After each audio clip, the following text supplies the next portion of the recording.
Not sure why this opened back up. That's so weird. Maybe someone commented that might be it. But let's see.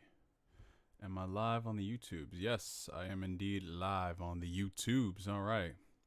Yeah, for whatever reason, whenever I do go live, it's like I can't just start talking.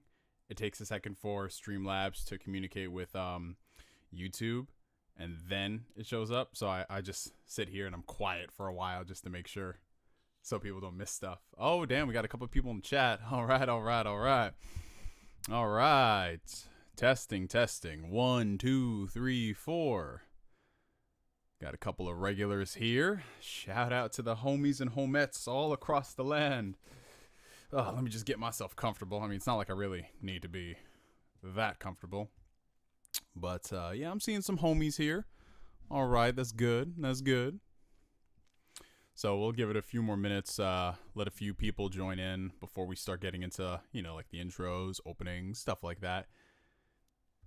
I've been low-key thinking about having some type of a, like a live stream intro with some music, but with the way YouTube is nowadays, copyright galore, that's probably not the best thing to do at all.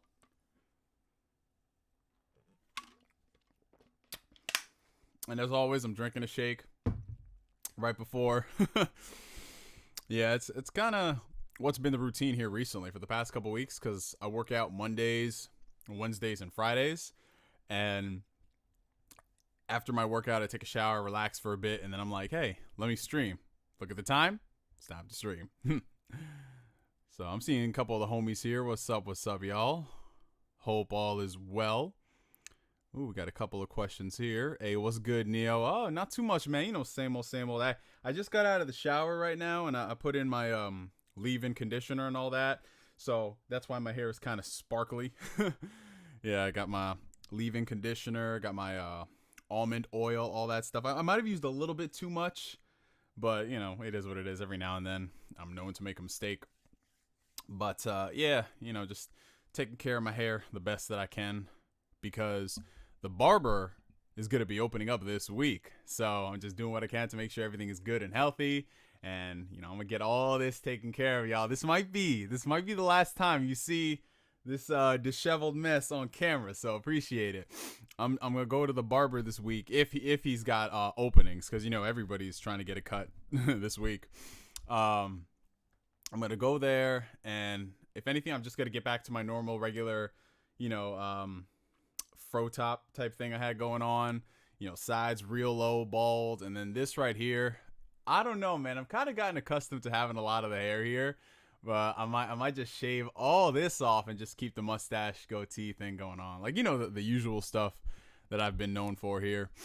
But yeah, let me check a couple of things beforehand, because one of the homies pimped out my Discord, so it should.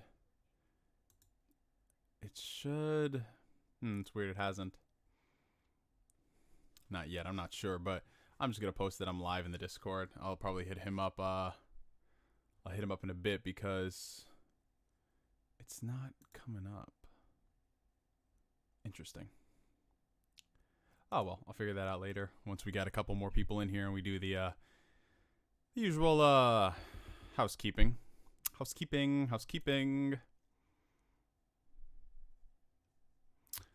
Alrighty. I'm seeing some of the homies. Okay. A lot of regulars here, which is what I like to see. It's like we're all meeting up at the bar or something, like, hey, what's up? Hey, what's up? I haven't seen you since the last time I seen you. It's crazy how it works. How you like in Xenoblade Definitive Edition? I mean, from the limited time I've put into it, I'm enjoying it. It's just kind of hard for me to really get back into the world of Xenoblade, because even though I haven't played it since it originally came out, I don't know, I'm not really like as hooked back in as I want to, because I put like tons and tons of hours into that game. I almost 100%, which is very rare for me in games nowadays. I don't really run 100% stuff because just the time that it takes. But that game right there, I just, that was my farewell game on the Wii, and boy was it.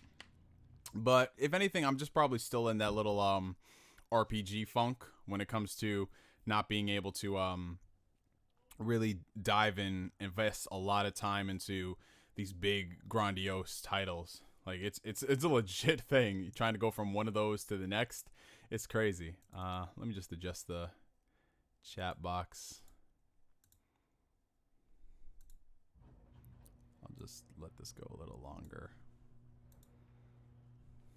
All right, beers on me. Oh, hey, I'll hold you to that, Gabe. Get us some nice IPAs, something like that. Yeah, man, it's been a minute since I've had well, I mean, it's been a minute since I've been to the bars, obviously, you know, with everything happening. But we'll talk more about what's happening here in New York once we get into the start of the stream. Yeah, back at it again with another Asineo, you know. It's basically a weekly thing. That's what I'm aiming for. My man Thomas said, get on Uncharted 4. You see, I would, bro, but I ain't trying to hear my PlayStation 4 take off into space, bro. Yo, so I played my PS4 for the first time in almost a month since I got my Xbox One X, and dude, God, that shit right there, that was not fun. Just like trying to play through, because I started playing the Spider-Man DLC. I was like fighting the PS4 to play that game because it was so gosh darn loud, and it just took me out of the experience. Because when I'm gaming, I don't really like to use headphones like that. When I'm on PC, I'll do it. But more often than not, like I already wear headphones when I do a lot of things, like video editing, when I'm at the gym, things like that. So I'd much rather have my audio coming out from like either, like, I know a TV is not the best, but you know, from like a surround sound setup, something like that. Because when you wear headphones too much too often, they just become uncomfortable. I legit need to wear headphones whenever I turn my PS4 on and try to play a demanding game, because that shit is so loud, man. Whereas on Xbox, that shit is whisper quiet. Like the most time the Xbox gets loud is when you're running a game off of a disc. That's basically it. Other than that, yo, you could be playing like at 4K 60. That shit's quiet. So that's the one thing I'll give Xbox. That's the one thing I'll give Xbox. They know how to make a good system when it comes to performance and fans and all that stuff. Oh, that's weird. Okay. I think it was something on my microphone. I put it on 2-track instead of mono, so it should sound much better now. I don't know why it was set to 2-track. Sorry about that, guys. Okay, so I think it's about time we do the intros, you know, just because I see a lot of questions coming on here and I don't want to feel like I'm ignoring y'all. Welcome to the stream, y'all. Welcome back to another installment of Ask a Neo. Ask a Neo, as y'all know, is what has become our weekly live Q&A series where you guys answer questions and I do my very best to answer them. Sometimes better than others, you know. What can I say? I'm very long-winded. I like to give very thorough answers because sometimes y'all be asking really good questions. So if you see that I don't really get to your question as soon as possible, fret not. I will eventually get down to it. And if you don't have the time for that, the video will always be there on playback, so you can check it out later on down the road. So we have a couple of housekeeping things, as you guys know, to tackle before we start it. Let me just switch the camera over. I should set up all my hotkeys. I'll do that later. But we do have a Discord server right here. This is the official Discord server of the channel, titled The Phantom Weirdos.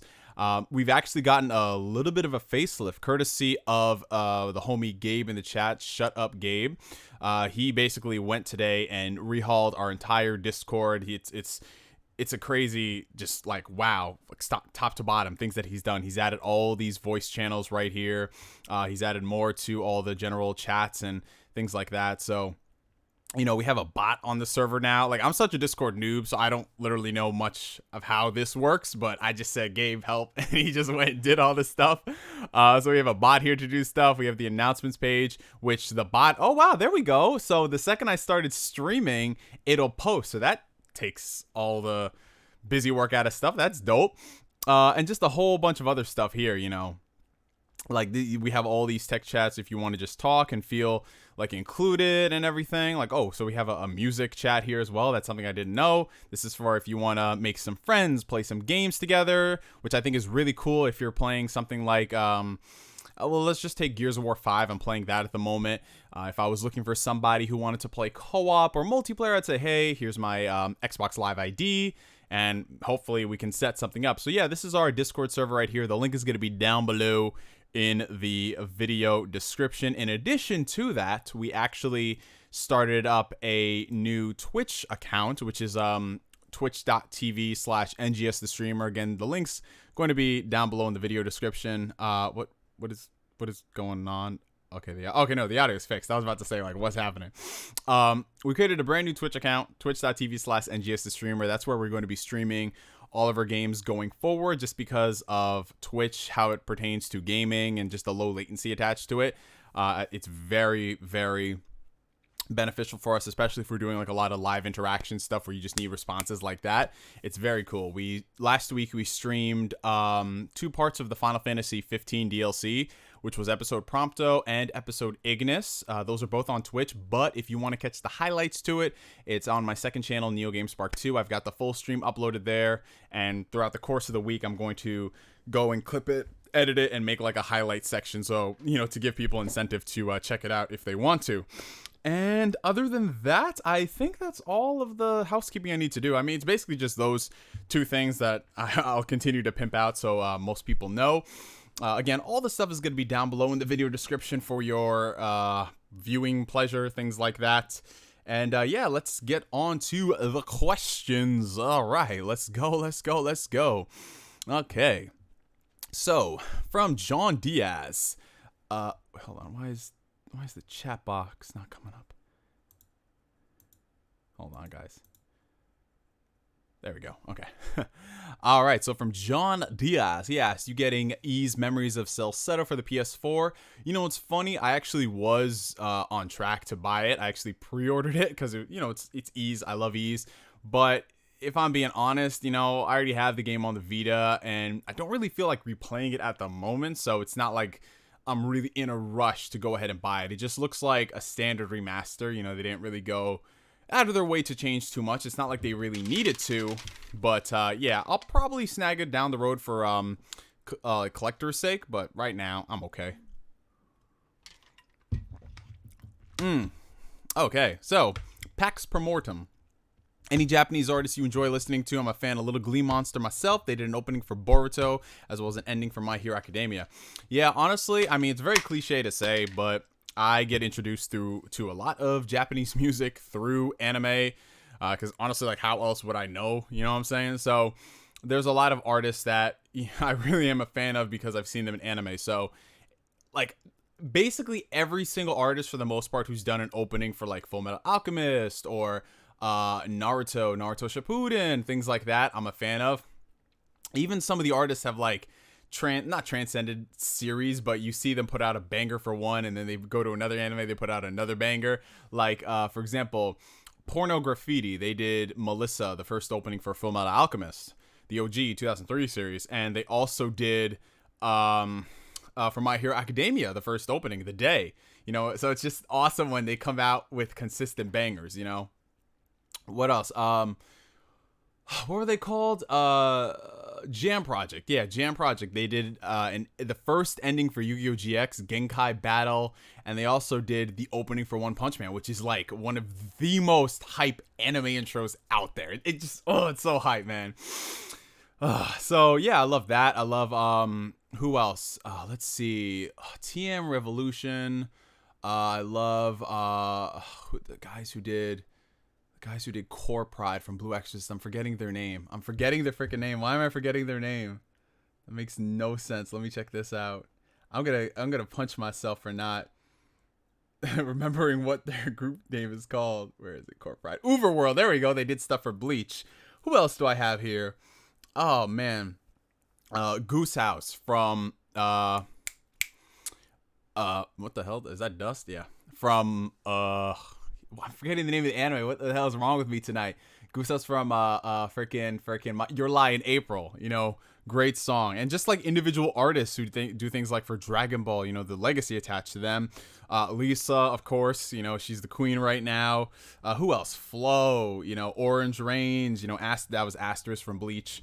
Who else? The guy who did the song for My Hero Academia, Peace Sign. I keep forgetting his name. I'm really bad with some names if I don't really, you know you like that. Kenshi Yonezu. He did this other song called Lemon, which is just one of the songs I'm on a kick.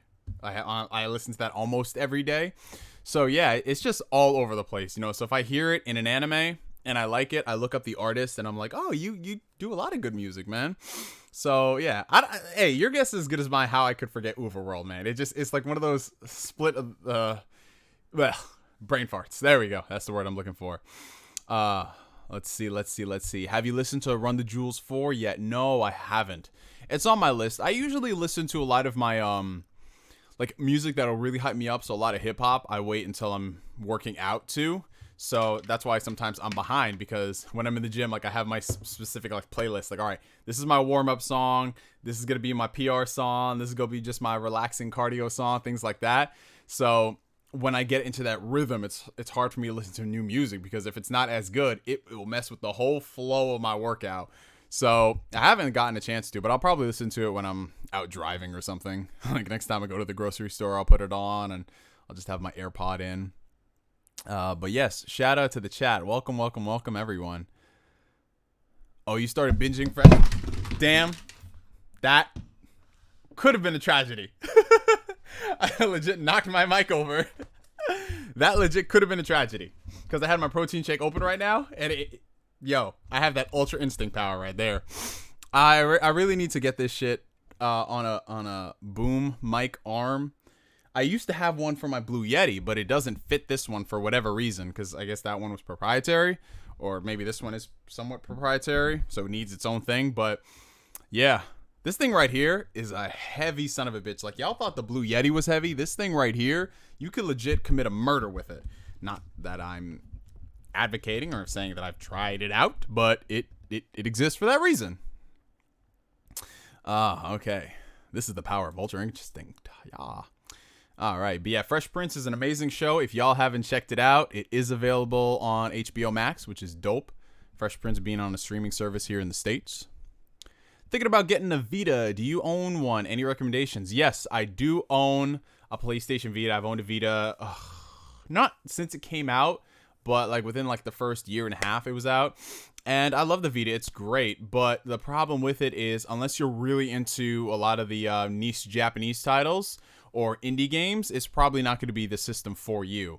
So, you know, some games that I recommend playing, you know, Persona 4 Golden, it's awesome. You know, Killzone Mercenary, great game. Uncharted Golden Abyss. Like, any of the Sony games that they put out are quality titles in addition to like all the other games. But the problem with the Vita is that a lot of those good games have gotten ports to PlayStation 4, like Gravity Rush, you know, Tearaway, things like that. And some of the other RPG series as well. They've gotten ports to other systems. So I don't know if it's necessarily worth going out there and buying a Vita for all those games, but I just think it's just such a good portable device regardless, you know?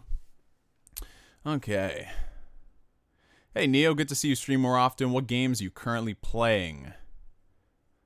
Right now? Oh, man, a lot. So, you know, like I mentioned earlier, Xenoblade Chronicles, that's a game I'm attempting to play, but, you know, just trying to dive into another Japanese RPG like that, it takes a lot of commitment, you know? So in addition to that, I'm going through, what am I going through? I'm going through Gears 5.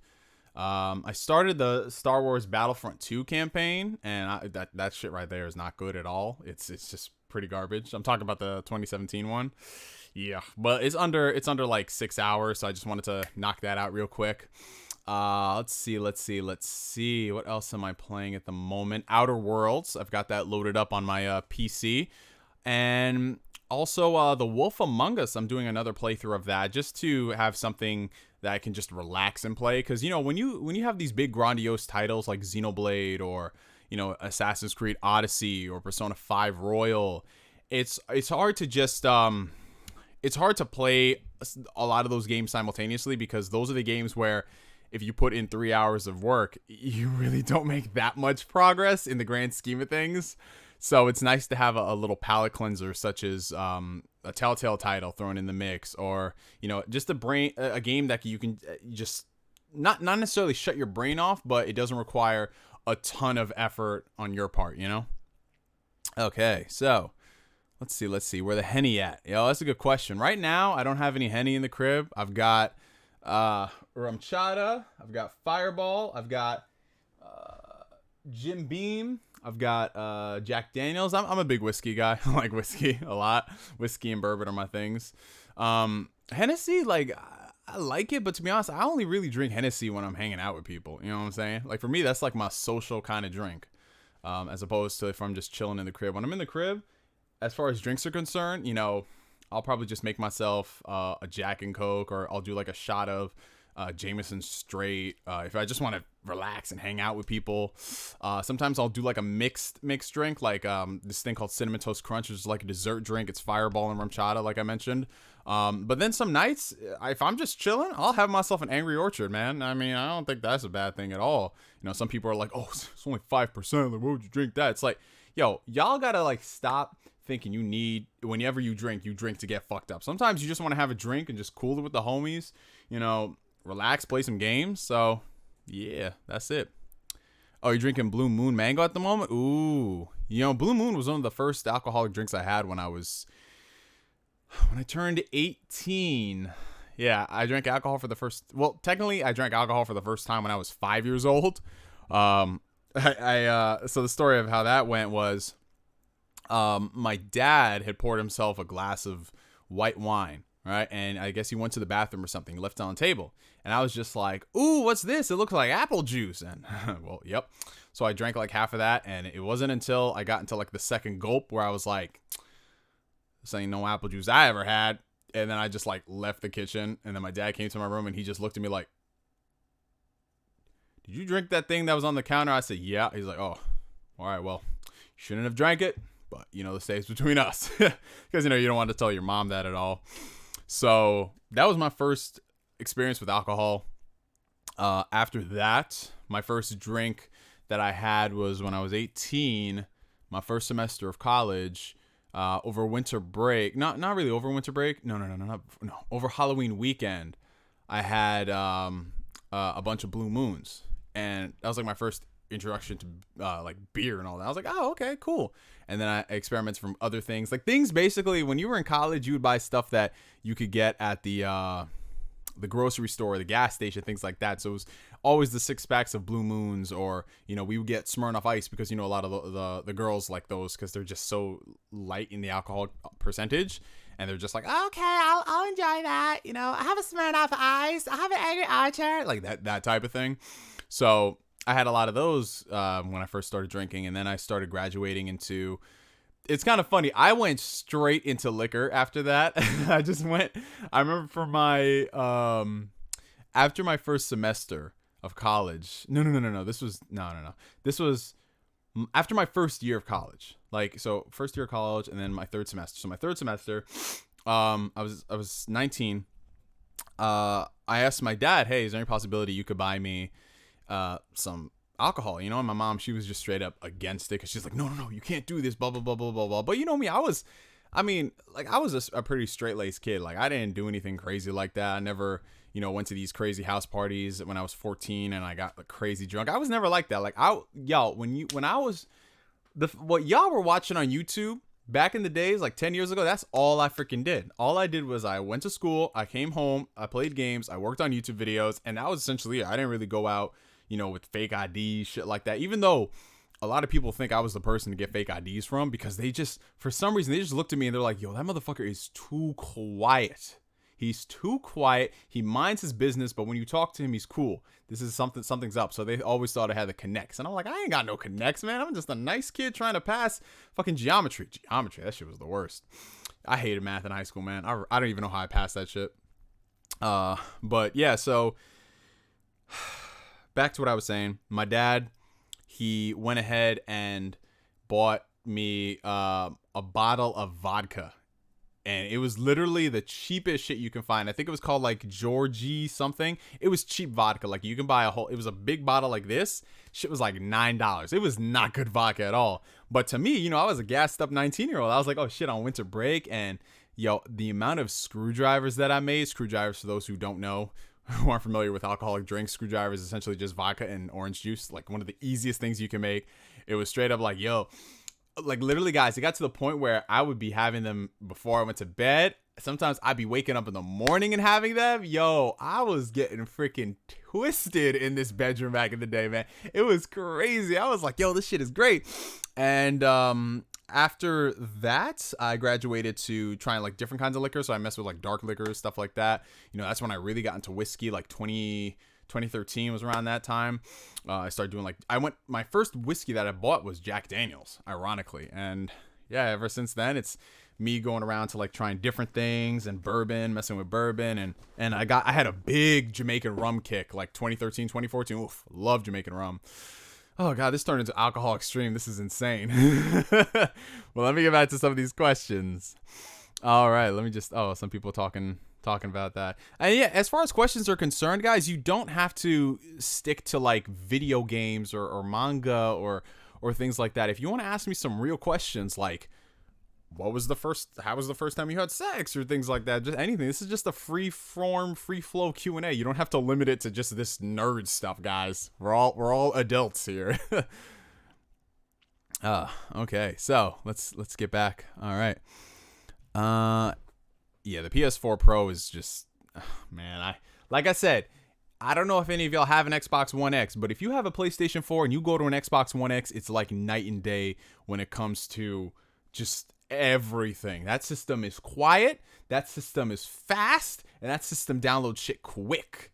Like, it's crazy. All right. Hey, another Q&A on Monday. Yeah, that's right. All right, so next question. Thoughts on J.K. Rowling's tweets? Her new tweets, anyway.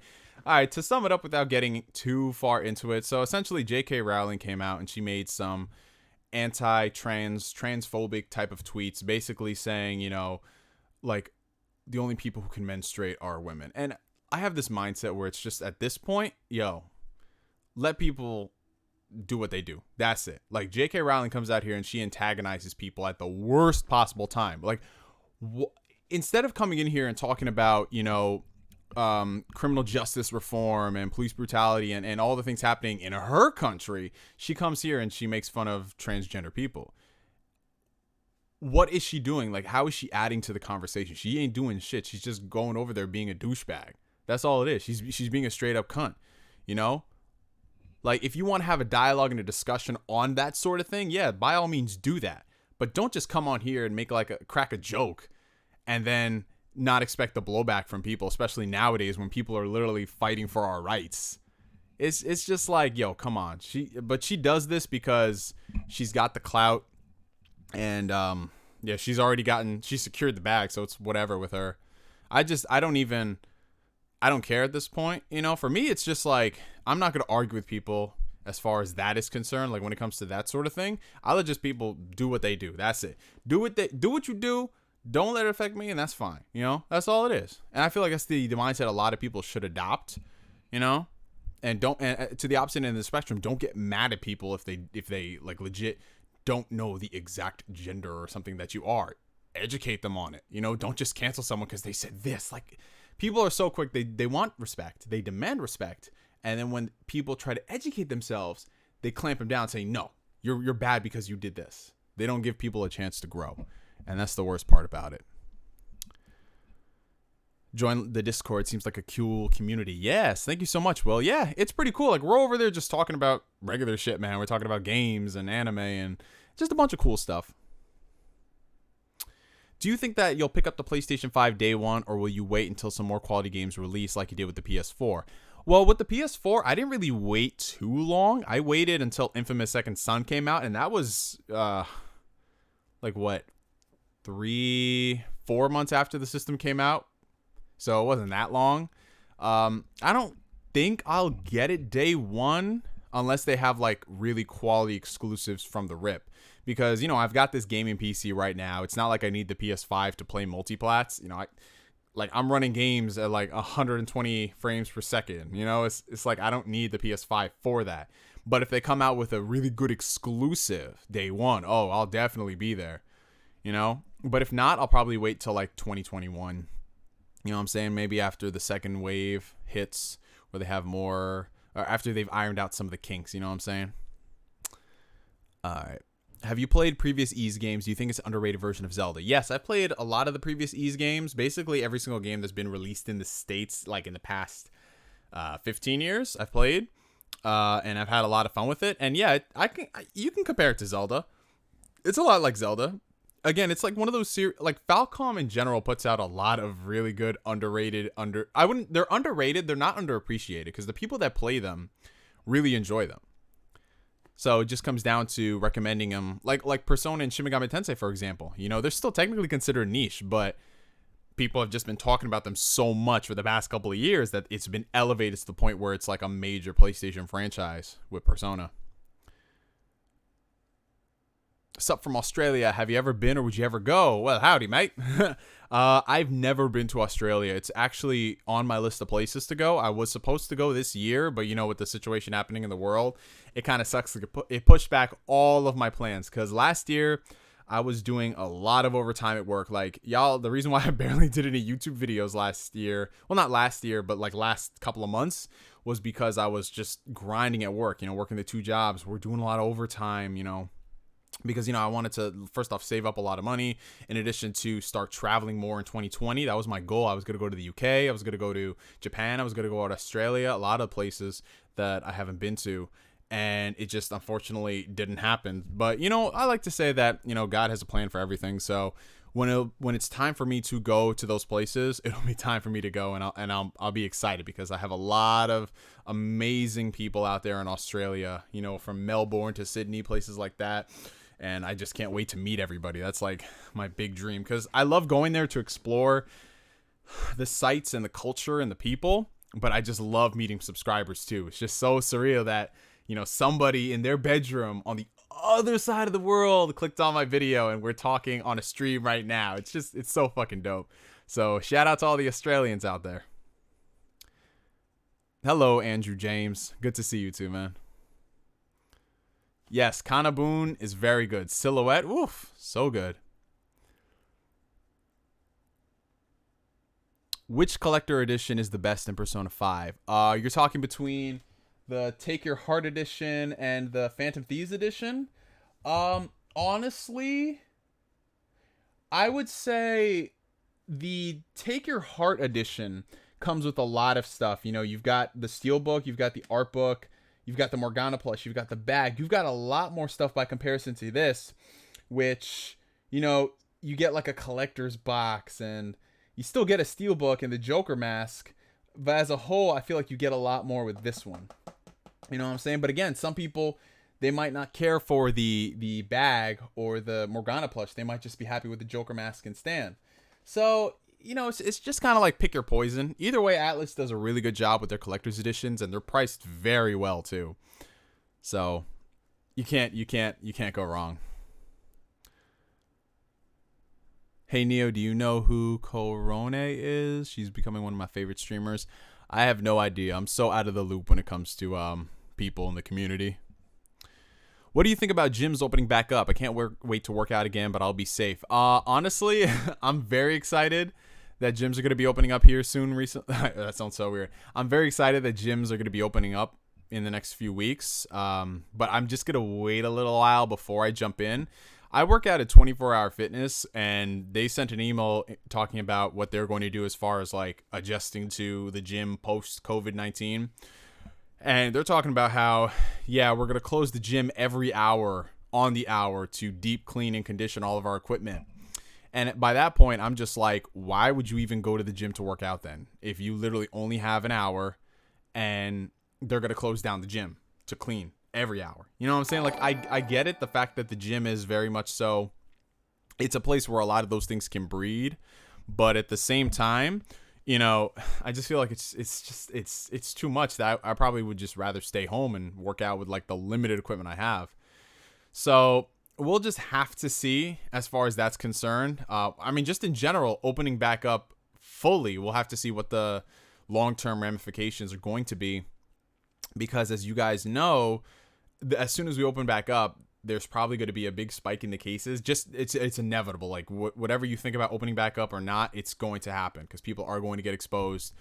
So if we get over that hump and everything returns back to like some type of a baseline, you know, I think that people will get through it to the point where a vaccine will eventually come out. But again, that's just me speculating. You know, I don't know anything. I'm not a doctor. I'm not a scientist.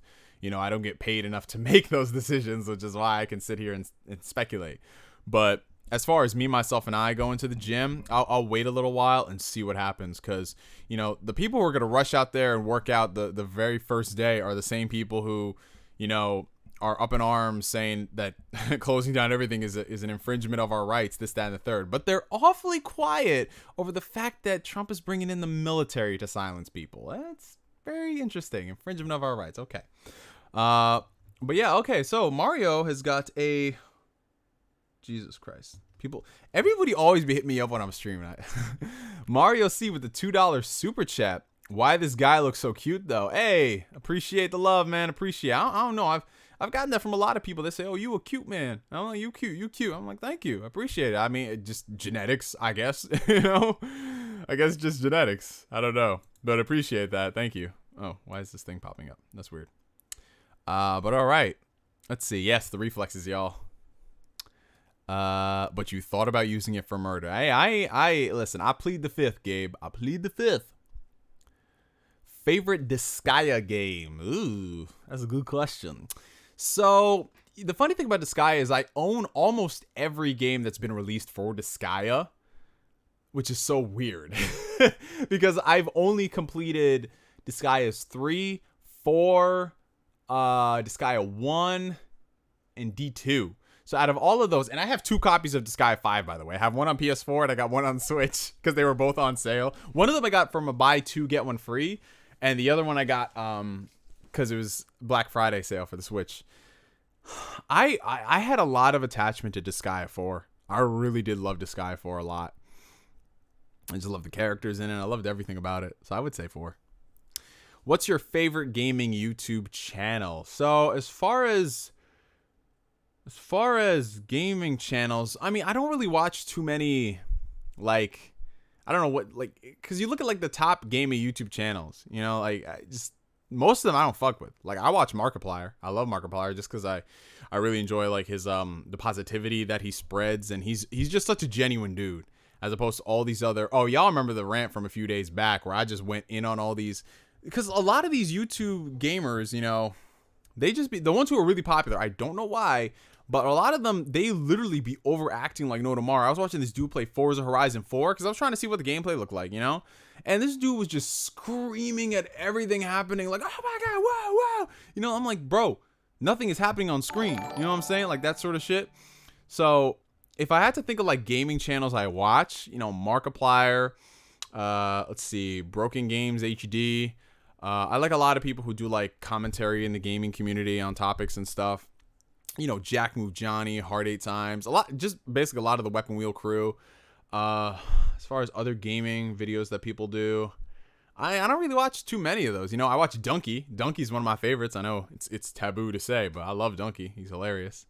Oh, we have another $2 super chat from Mario C. Shout out to you, man. As a PS4 guy, you ever play your Vita? Well, to be honest, I have not played my Vita since I got my Switch a few years back. I played my Vita for Danganronpa V3. But that was the last time I touched it. I'll go back to it every now and then if I want to play like a PSP game or PS1 classic. But as a whole, I'm not really playing it for the Vita games. You know what I'm saying? Who knows? I might go back to it. We'll see. All right. Okay, we're talking about the alcohol stuff here. Let's see. I'm trying my best to get through all this, y'all. Hey, what's up, Roosevelt? What's up, Yusuke Knight? Corona Z, what's good? Your first drink was in high school. Your mom was a bartender and hooked it up one summer night. Hey, there you go. Yeah, I mean, to be honest, like, people say it's taboo to give your kids drinks. But, like, the way I look at it, again, I'm not a parent, so I don't know. I feel like the more you try to scare a child into something, saying don't do this, don't do that, they're going to be more inclined to do it. Because if I tell you don't open that door right there, you start thinking to yourself, what's behind that door? You know what I'm saying? So if it's something like alcohol, like, let's be honest, 90% of kids in high school are going to get introduced to alcohol at some point. You know, it's very high.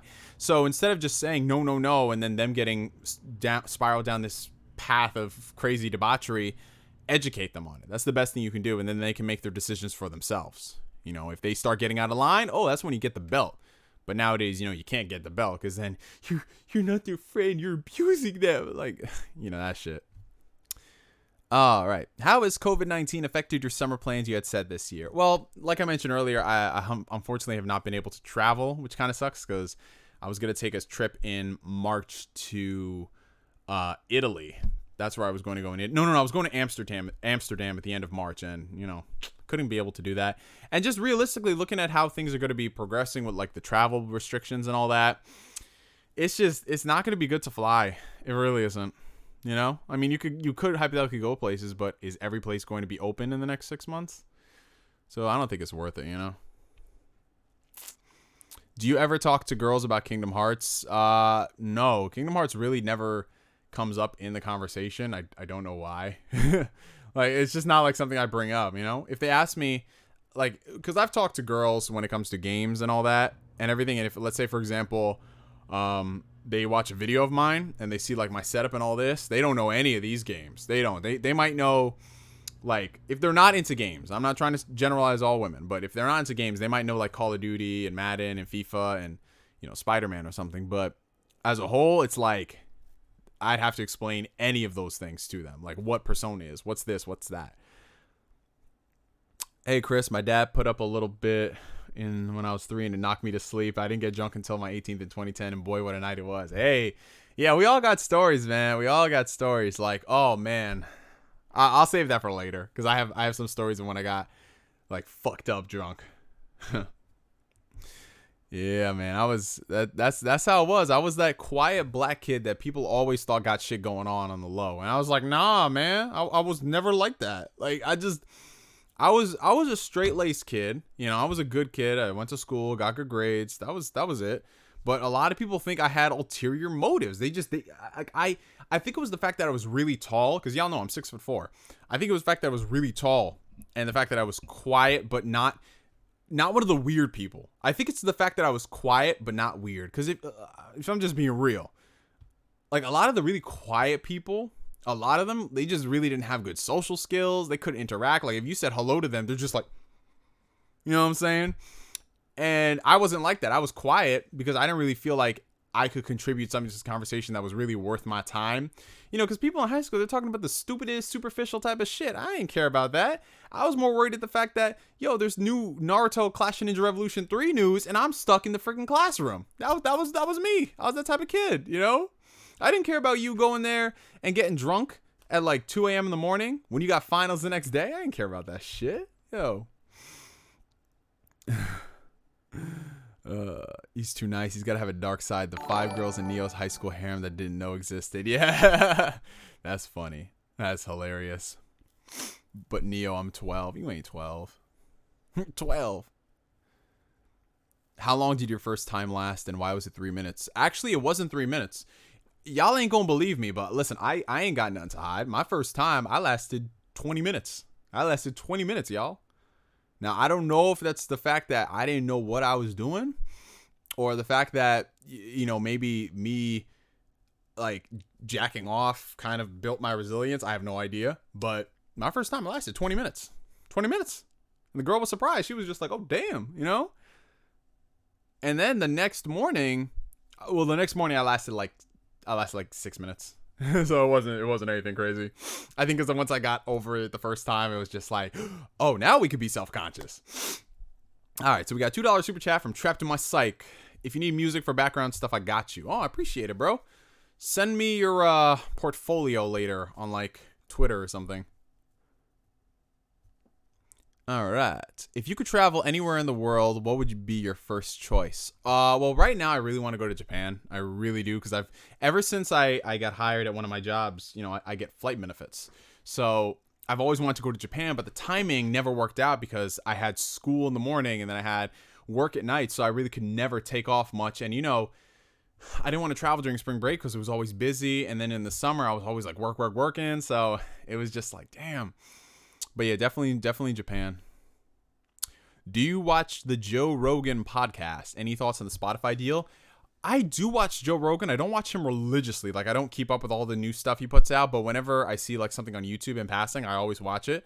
I really do like Joe Rogan because as far as like podcasts that are going around and just conversation stuff that happens, like he's great. And the variety of guests that he gets, like from Robert Downey Jr. to Elon Musk to, he had Andrew Yang on there. It's just so freaking dope. So I love listening to Joe Rogan for that. And with the Spotify deal, I mean, hey, he's got to secure his bag. He's got to secure the bag one way or another. If anything, I think that'll be good because Spotify is building a video platform as well.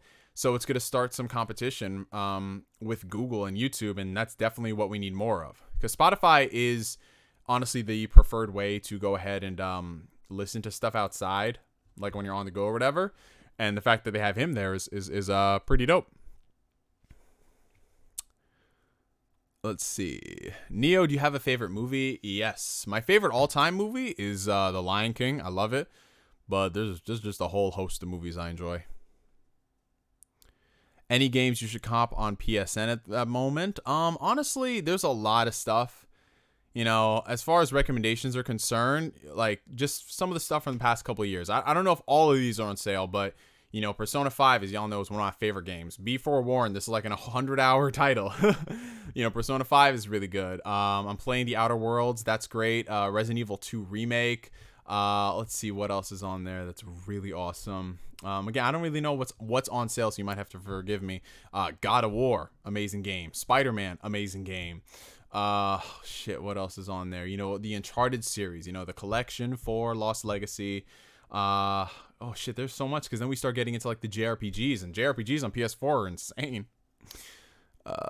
Let's see. We had a great black protest in Wolverhampton, England, Chris. It was social distancing and peaceful. That's great, man. That's good to hear.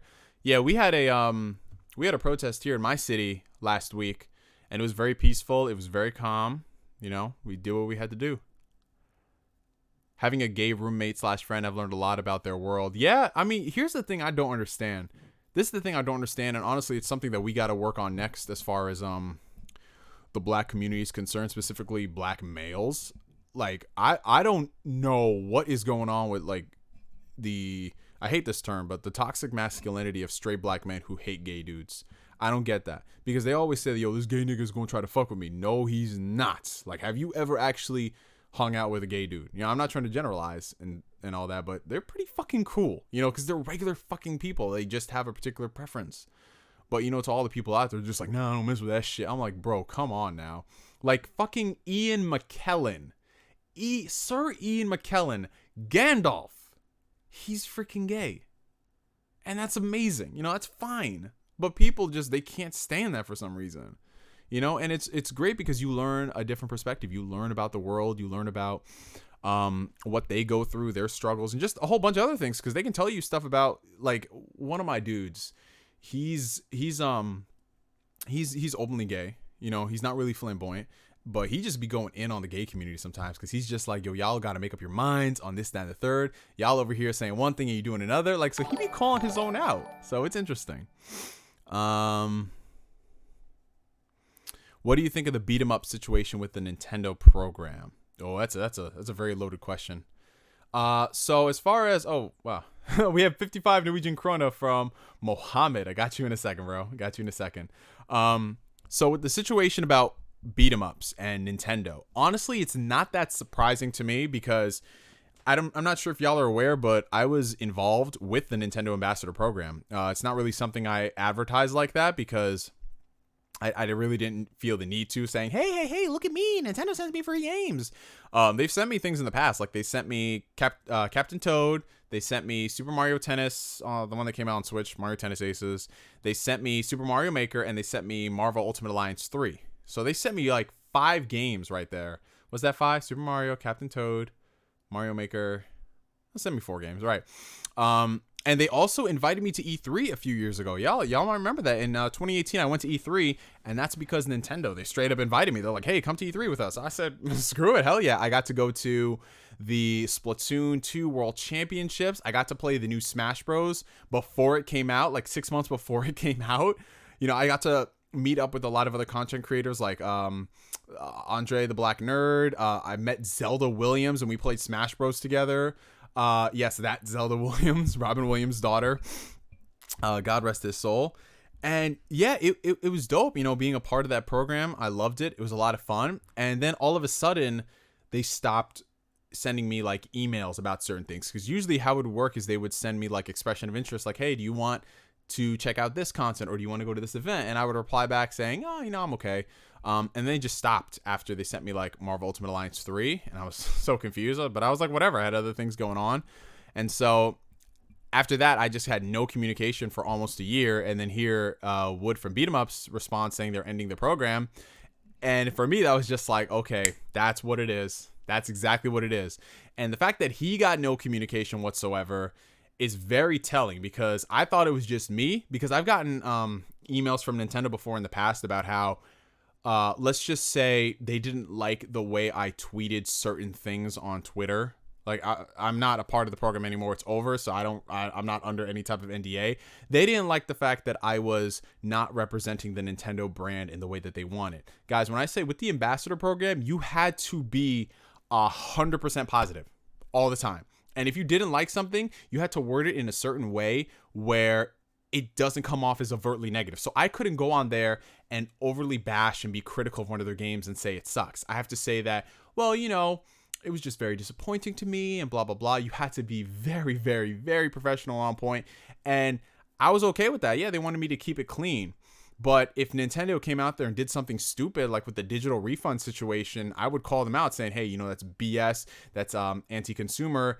And there were a couple times I got hit with the PR rep saying, yo, you can't really tweet something like this. That's not acceptable. You can't use vulgarity, things like that, because you represent the Nintendo brand. And at a point, I was like, yo, is it even worth being a part of this? Okay, getting free games, getting Vita to E3, if I can't just speak whatever's on my mind to the capacity of that I want to. You know what I'm saying? Like, I'm not overly vulgar and dropping F-bombs here or there and all that stuff, but just the fact that I can't come out there and be critical, like, it was so weird. Because they say I can be critical, and then when I am critical, they're just like, oh, not that type of critical. You got to be this type of critical. It was ridiculous. So, I wasn't aware that the partnership program was ending. But again, it goes back to Nintendo's communication on social media. They are really bad about a lot of things. Really bad. Like insanely bad when handling those things. Like when it comes to PR reps for a lot of companies that I've worked with before, like they're just so on it, on point. They're great. But I don't know if it's because Nintendo is either they don't know how to handle things in general, or it's something coming from Japan. I'm not sure. But yeah, every single time I hit up a company just to check out a game and a product, it's just like almost instantaneous. And if it's instantaneous and they say, hey, no, we can't send you a copy, I'm like, okay, cool. Thanks for the opportunity. But yeah, that's what's happened with Wood is not surprising. All right, so Mohammed's super chat. Sorry for. Hold on 1 second, you guys. I gotta go take care of something.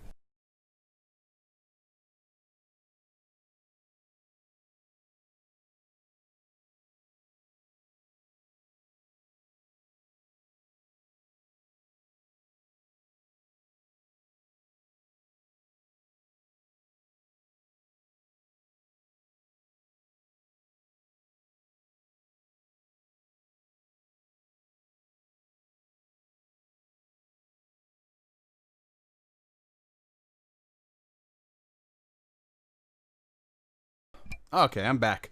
Had the Nintendo ninjas outside, so I had to handle that shit real quick. But yeah, so Mohammed's question. Sorry for being late. How you doing, bro? Today was amazing. Tokyo was amazing. I recommend it. The best place I've been to. That's awesome, dude. I've always wanted to go. And that's going to be one of the first places I go after this whole thing is situated. But I hope you're doing well, man. It's good to see you again. Okay. So yeah, if y'all have any other questions as far as the whole Nintendo Ambassador Program thing is concerned, I mean, if you ask them, I'll try my best to answer them. But that was basically the gist of it. Okay. All right. Oh, I got a lot of questions. So again, I'm sorry if I don't get to it in a timely fashion, y'all. I'm going to get it done. Everyone who's watched my streams, y'all comment down below. Let them know I answer every question that y'all give, even if it takes 3 hours. All right, so I saw that guy from The Flash got fired for his tweets. Yeah. If y'all look at the stuff that he posted, there's some really wild shit. Like, let's be honest, we all post really cringe stuff, especially in our younger days. But he was posting some really messed up shit. Like, I'm talking like, what the hell? And the irony is that, like, they hired him only 3 years ago, which is mad recent when it comes to this whole SJW cancel culture type of thing. So why wouldn't you check his social media to avoid something like this happening, you know? But yeah, for him to think like that, it's just like, I don't know, because he was a grown ass person when he tweeted that stuff. So yeah. Okay. How are things where you are, bro? I heard it was bad for a while. Yeah, I'm doing good over here, you know. New York City, they still have all the protest things going on. But we're okay for right now. It's kind of died down a bit. Yeah, I was planning to come to Australia. I wanted it to be a big surprise, Maddie. Do you think there's got to be a Bloodborne 2? I definitely hope so, but if not a Bloodborne 2, I will definitely take a remaster. Running at like 1080p 60 frames or 4K 60, you know?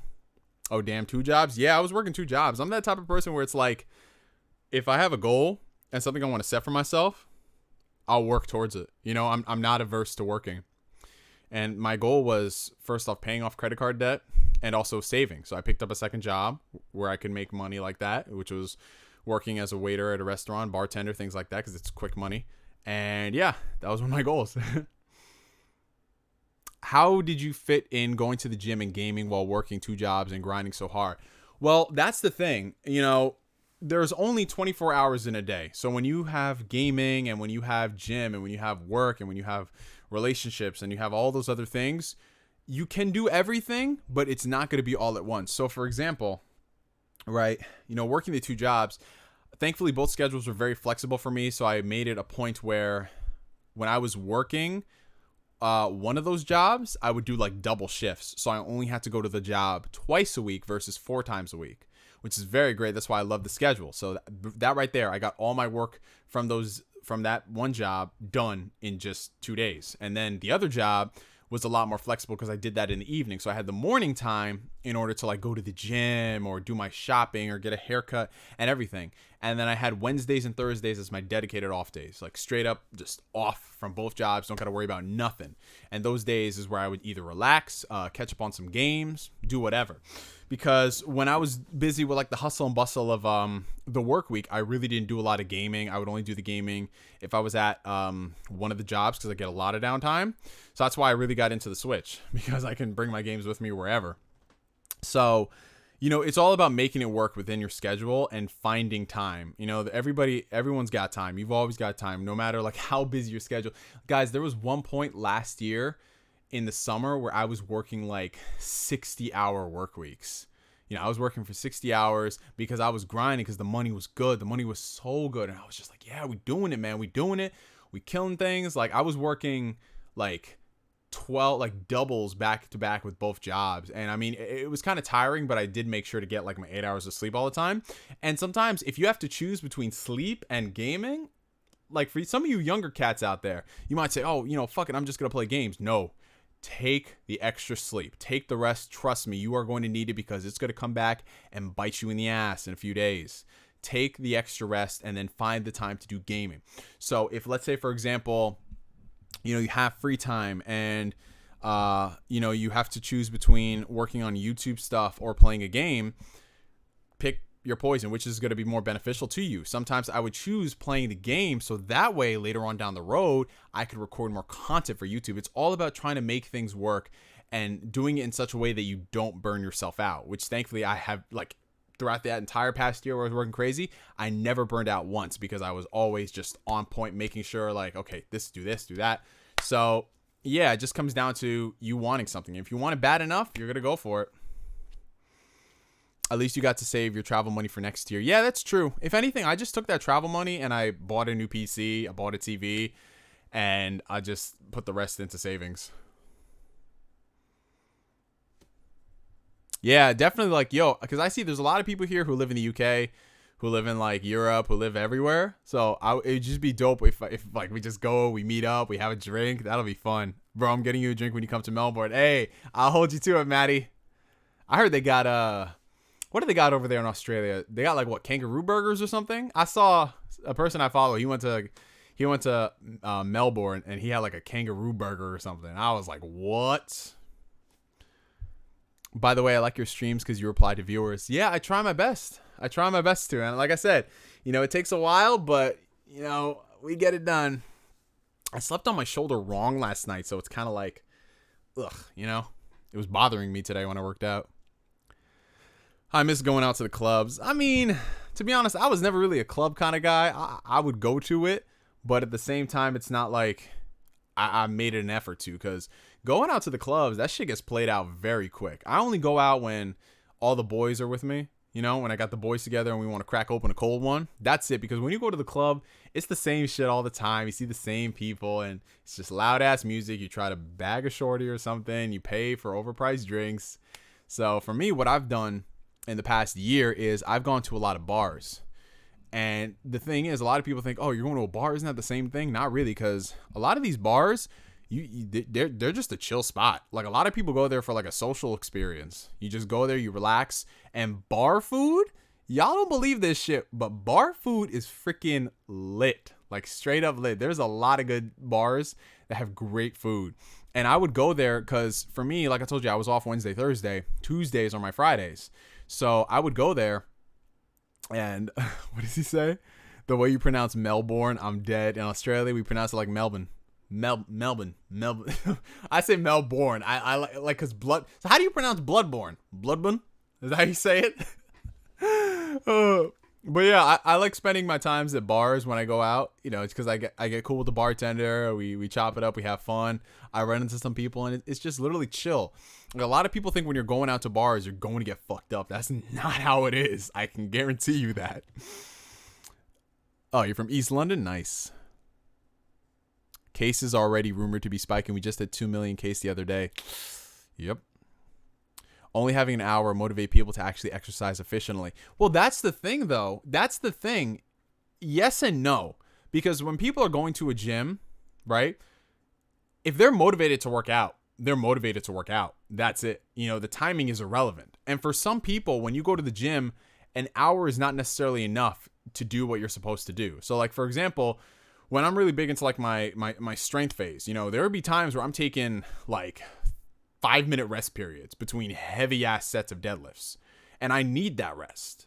There'll be times where I need 5 minutes. And if I'm doing multiple sets and I'm doing a bunch of other work, sometimes my workouts go over an hour. Like, as a whole, my workouts are like an hour and a half, but there'll be times where it goes over. So for me, it's like, if I'm rushed in an hour, that means I have to rush all my mobility and stretching that I do in the beginning. I got to rush all that. I got to rush my warm-up sets. I got to rush everything just to get it in an hour. And then when you factor in, I can't even do like rehabilitation stuff, like stretching out, cooling down, things like that. You kind of lose a bit of the experience by just being an hour, My guy Chris is looking like GQ. Where's Waldo? Yeah, I've had this shirt for a few years now, and it's just very comfortable. I like wearing it around the house.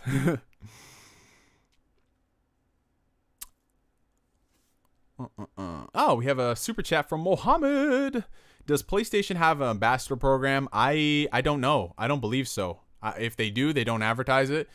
Because the thing, when it comes to people getting like review copies for things, y'all, it comes down to you reaching out to the companies and working with the companies on a title by title basis. So there's never really a situation where they send you everything. You have to you have to send expression of interest email saying, hey, am I able to cover this? Things like that. So I don't believe they have one. Even Nintendo's ambassador program is not really advertised like that. It's not something that's just like pimped out like, oh, be a part of the Nintendo ambassador program. You know what I'm saying? You ever watch Gaming Illuminati? You'll definitely like them. No, I'll add it to the list. These YouTube gamer guys are literally paid actors who work for Google. Most of them, not all. I wouldn't be surprised. It just comes down to them following the trends on what's popular and doing shit for the algorithm and whatever. Neo, one of the problems between people that plead rights and law enforcement or government workers is that all those people think they never do anything wrong, which is not true. Wait a minute, what?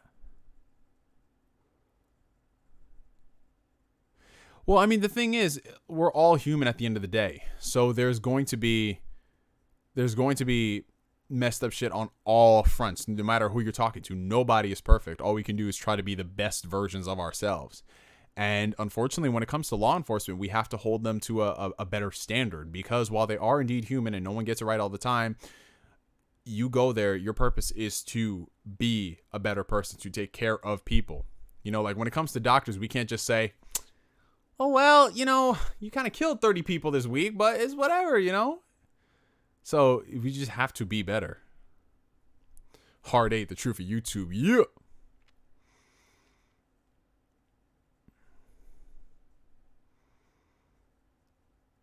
When is the best time to buy Steam games? Honestly, it comes down to whenever there's a big sale. So Steam is known for their summer and their winter sales.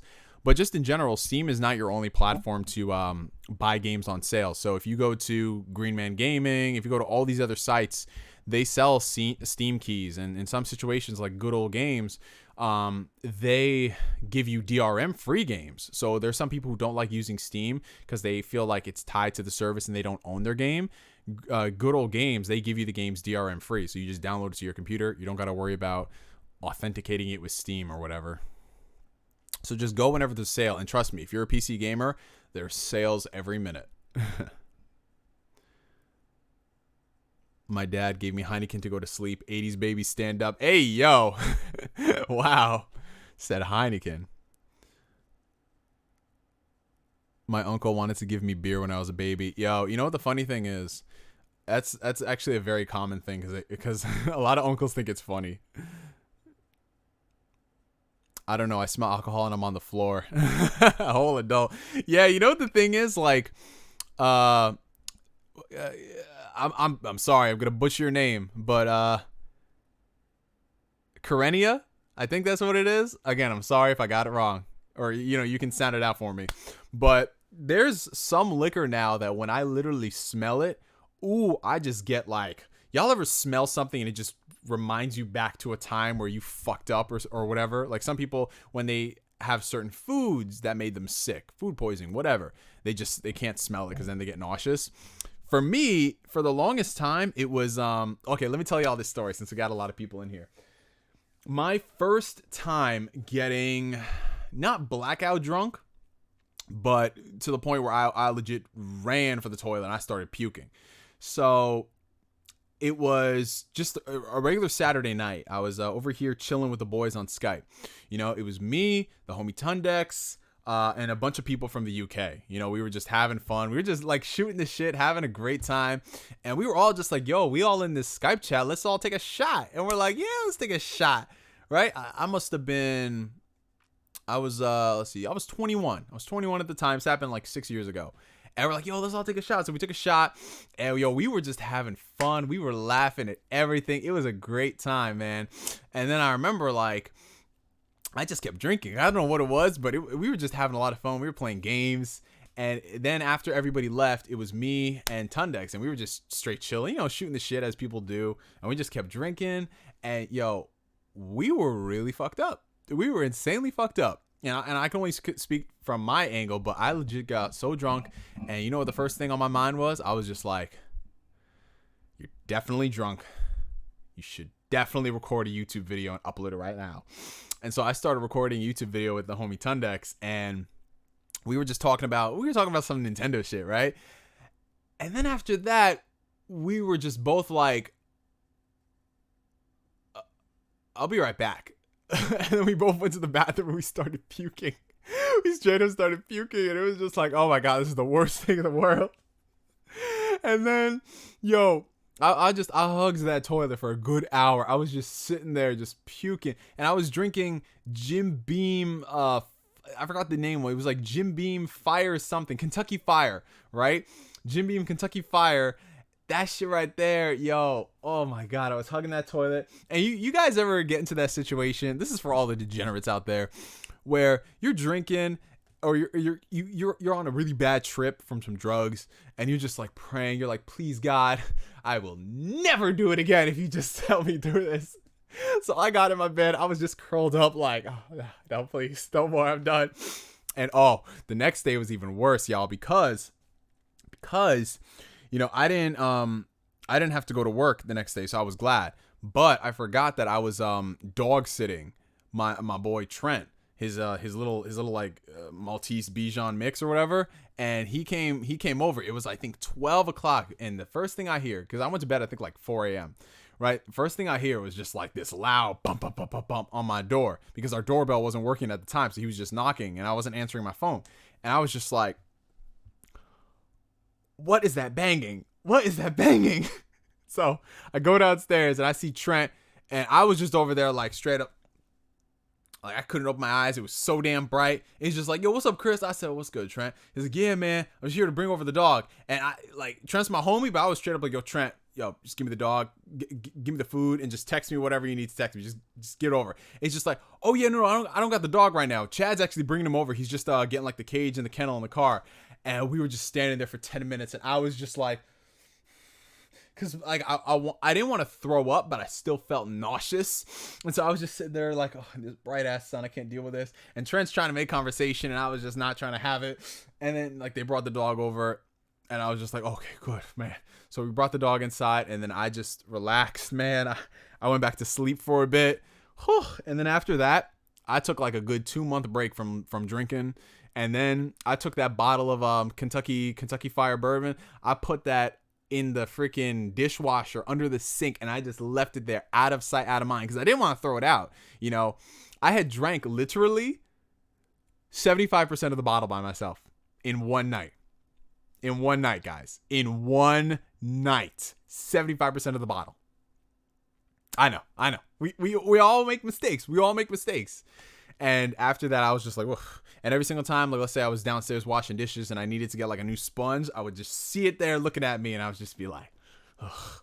So that was my first time getting hungover. It was not fun, and it swore me off Jim Beam for like a good 2 years, and then I had to baby step my way into drinking it again. Oh man. But there's that. That's the story. I know you didn't even ask for a story, but there's that. All right. Do you partake in the marijuana? Every now and then, yeah. I'm not a real big smoker. I've gotten into using those pens recently, because those are very convenient, and I know they're not the same experience, but they're still good enough, you know, especially if you want something like low key. But yeah, every now and then I'll hit up the bong, you know. That's it. If you could give your 16-year-old self advice, what would it be? Oh, that's a great question, Gabe. Thank you, son. Honestly, the best advice that I can give my 16-year-old self is just keep on keeping on. Just doing what you're doing. You're on the right track. And just don't worry too much about what other people think about you. Because one of the, I think I told this in my last stream, or not my last stream, but one of the last few streams, was one of my problems was I was doing my YouTube videos, and, you know, I was having a lot of fun doing them, but I was always worried about people in the real finding out I did YouTube videos, because I feel like they would clown me or make fun of me.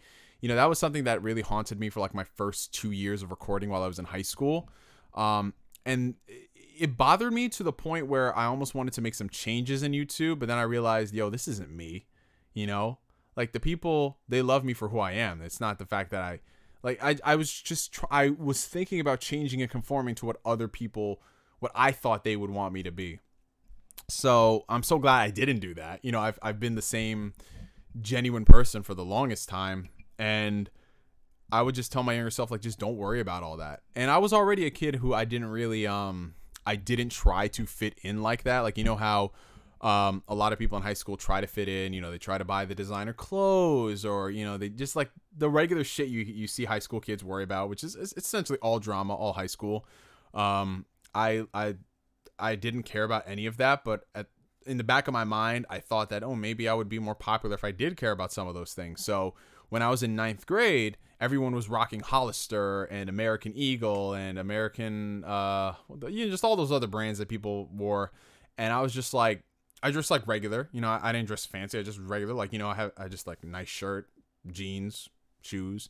But I was like, you know, maybe if I buy some Hollister, people will say some nice things about me too. And that was like the worst decision of my life, because I was just like, what am I doing? You know what I'm saying? Like, there would be times where I feel like, because I never fit, because I think I said this before, but I was that type of dude who, when I was in school, I just existed, you know? Like, I had my friends who I would associate with and we talk about stuff, but I just never felt like I belonged to anywhere. Like, the amount of people that I still fuck with after high school is like maybe 10, maybe 15 people.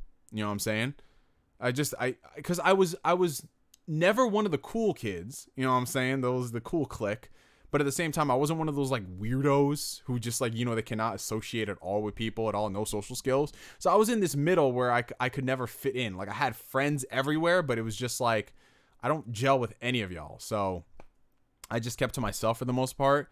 And I'm not gonna lie, I did feel kind of lonely, you know, because I just see everyone being involved in these groups. And I feel like whenever I would speak out, I would just like be talked over, even though I would project myself in my voice. But I always felt like whenever I said something, no one would ever pay me like the attention or the mind of day. And it honestly sucked, man.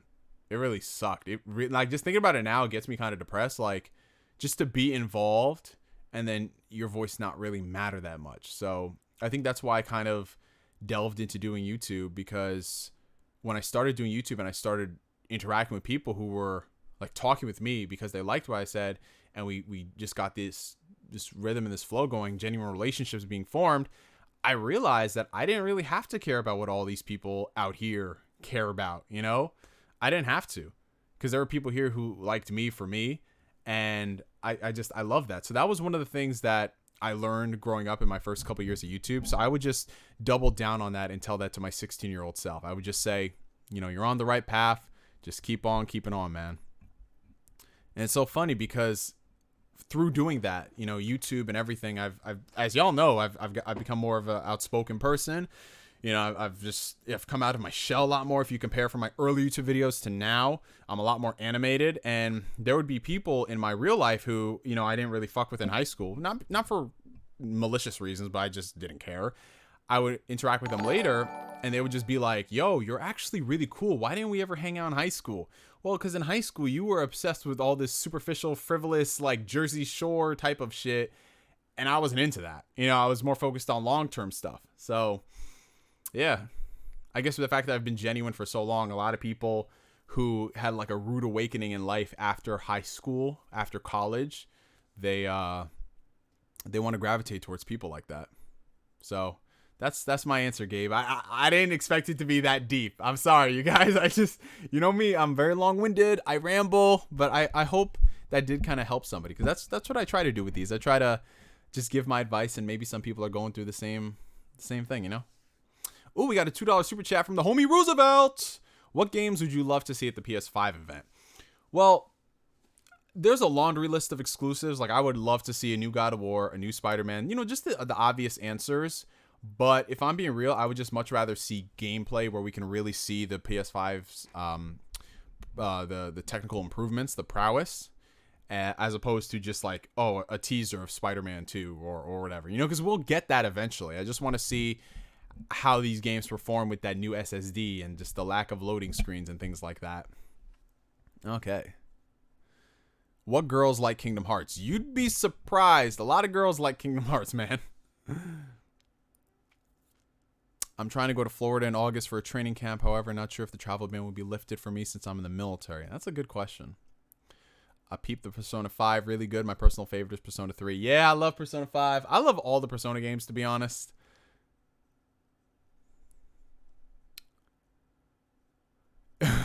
This girl I hooked up with forever ago was super into Kingdom Hearts. She was the short white girl who dyed her hair red because she was obsessed with Kairi.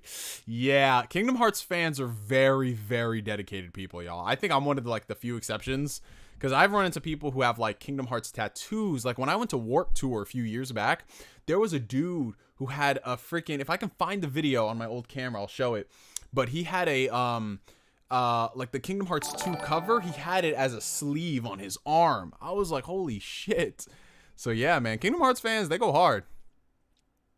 Have you changed your personal style for someone else? Not necessarily. Like, I've never really changed who I am. I mean, I've gotten better at certain things as before because of being around certain people. They've had me elevate myself, but never 100% like changed who I am. You know what I'm saying? Like, what y'all see is what you get. I don't change it up when talking to anybody. I don't do any of that. I don't come over here and talk to a girl a certain way just to court her and all that. Because, yo, if I'm being honest with y'all, this whole courting nonsense, you got to speak a certain way, blah, blah, blah, play these games, that stuff is fucking bullshit. That stuff is bullshit. Any of the, like, you know, all the shit that you see nowadays, how you got to do this, you got to text that, you got to do everything. It's fucking ridiculous, and don't waste your time with it. Stay single. I'm saying it. Stay single. Just keep talking with people. If they be playing these games where you got to text back this and their whole response to you sending something is just LOL or haha, delete contact. Move on. That's what you got to do, y'all. Because if someone is genuinely interested in you, I promise you,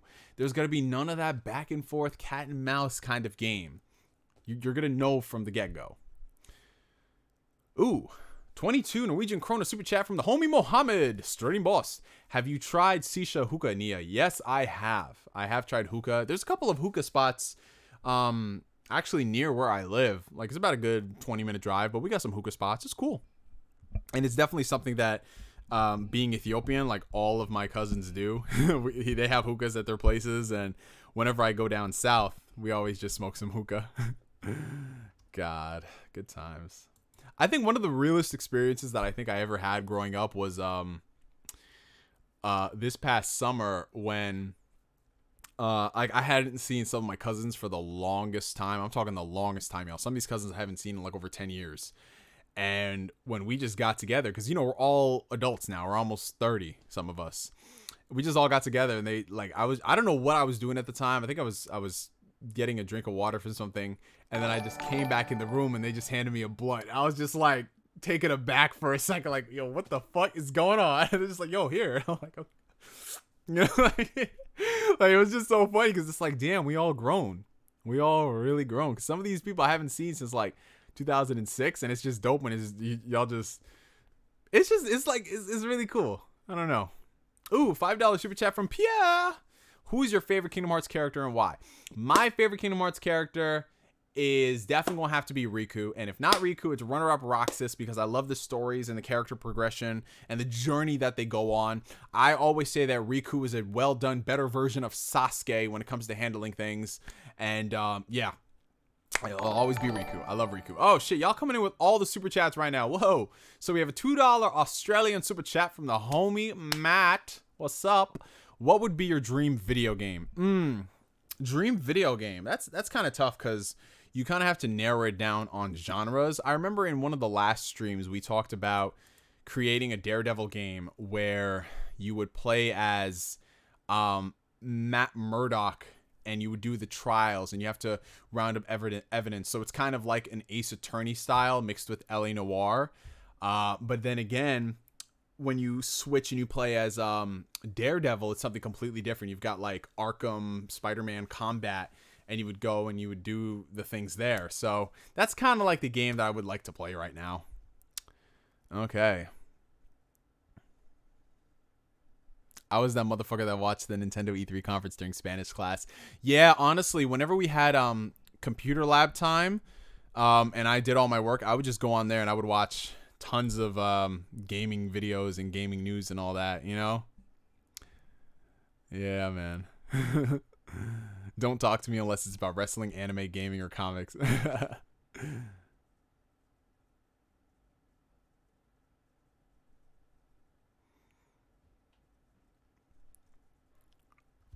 Yeah, I really want to go to Japan just to see the scenery. That's one of my biggest factors. Like, of course, you know, there's the food and there's going to Akihabara and a bunch of other places. But I just would love to see the cherry blossoms and just the mountains, you know? Favorite sitcom of all time? Honestly, Fresh Prince of Bel-Air. I'm finally getting to Doom 2016. Oh, it's awesome. It's an amazing game. Have you been caught in the act? No, I have never been caught in the act before. I'm a very quiet dude despite my height. I'm a very quiet dude. Neo, are you big into shoes, and if so, what's your favorite brand? Honestly, no, you guys. I am not a sneakerhead at all. I know it's compared to most people my age and everything, they big into shoes. I'm not that type of person. I've got like maybe 10 shoes to my name right now, and that's about it. You know, I've got gym shoes, I've got basketball shoes, I've got dress shoes, I've got some nice going out shoes, I've got a bunch of slippers, and that's about it, you know?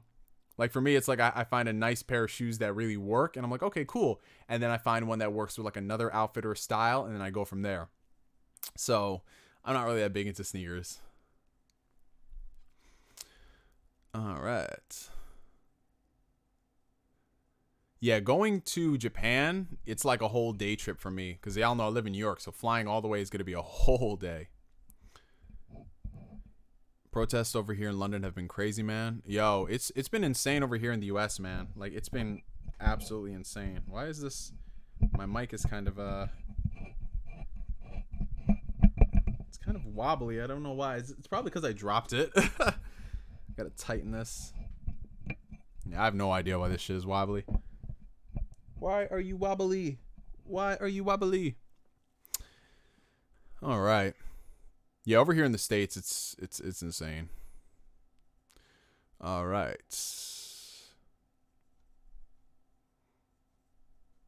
Oh, I have a lot of questions. My God, I'm sorry, y'all. But hey, y'all can attest to this. I'm getting there. Yeah, if you're flying international, if I'm being honest, don't go for what's the cheapest ticket. Spend a little extra money and get upgraded to a better class. Don't stay main cabin. I know it's tempting because it's cheap, but just you'll thank yourself later. You'll thank yourself later. Just save some extra money, save an extra couple hundred, and just get a better seat. Yeah, I mean, that's the thing. I don't really brag on social media when I run into certain people. Like you know all the clout chasers who are just like, "Oh, can we get a picture together? Can we get a picture together?" I ain't that type of person. Like I've met a lot of people. Like when I'm like, I think the most I ever bragged about something was when I met when I was sitting right with Sean Shamel and Chris Sabat, you know, who voice Goku and Vegeta in Dragon Ball when because I got invited to the Dragon Ball Resurrection F movie premiere here in the New York area. So I was sitting right next to them, and it was a lot of fun. But that was like the most I ever bragged about something, you know, because to me it just doesn't like, oh yeah, I met up with this person right here, blah blah blah, you know, like it's just like, oh, you know, like good times with good people, you know what I'm saying? Like when I went to PlayStation Experience, I was so glad because I ran into like Andrew House and Shuya Yoshida and Sean Layden, you know, like because they're genuinely cool people. But it wasn't like I was running trying to find them, you know what I'm saying? Would you do a partnership with PlayStation if they have one? I mean, I'm down to do partnerships with anybody, but again, it's got to be something like I don't like to be involved with a particular company if I have to be 100% positive and I can't speak what's on my mind. You know what I'm saying? Like I understand being professional. I get that. But if you can't criticize anything and if they want me to say things a certain way, I'm surprised he answers some of my questions. Neo is a cool dude. I try my best. Thank you. Can you put on my favorite song? I can't really put on any songs right now because of copyright related issues. I don't want to get our stream flagged. Okay, so we're talking about the whole Nintendo stuff. I just got into your channel through Xenoblade and I support you. Hey, thank you so much. I appreciate it, Haven Gale. I appreciate all of y'all here, whether you just subscribed or you've been subscribed for the long haul, man. You know, it's all love over here, y'all. Are you going to stream The Last of Us Part 2? I don't believe so. Like those type of really intense story-driven games, I like to just play by myself and then talk about it later. Advice for saving and paying off debt. Don't have a lot of it, so I'm not too worried, but I want to pay it off soon so I can live comfortably again. Okay, cool. So yeah, this is another life question that some people... Oh, wow. I said okay, and then my phone was just like, oh, okay, Google? So as far as paying off debt and all that. So one of my biggest things, so like in my situation, like I had credit card debt that I had to pay off. And you know, it was just... See, so my other phone over there legit heard me say okay, and so it's just like, what's going on?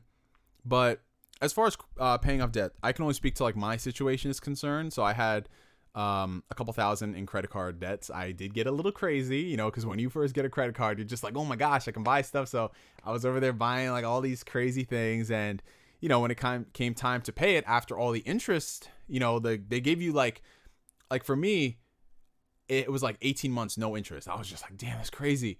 But when it came finally time to like actually continue paying it off, interest is a bitch. I'll tell y'all that. So literally the way you want to do it, as far as like if you have multiple credit cards, the best way that I can recommend in my personal experience is whatever credit card that you have that has the least amount, pay that shit off as quick as you can. Everything else, if you have to like pay, even I don't recommend paying the minimum at all, because you'll be paying that shit off for like your rest of your life. But if you have like multiple credit cards, pay off the one that has the least amount. So that way you can hyper focus on the other cards, right? You know, even if that card has low interest rate, pay it off immediately. So it's out of sight, it's out of mind. Don't use it. And when it comes to other ones, again, same thing. You have to prioritize which card is the most important at the time. So the ones that, like for me, what I did was I paid off the ones that I had the least. And then from there, I worked around and I kept paying off all the other ones.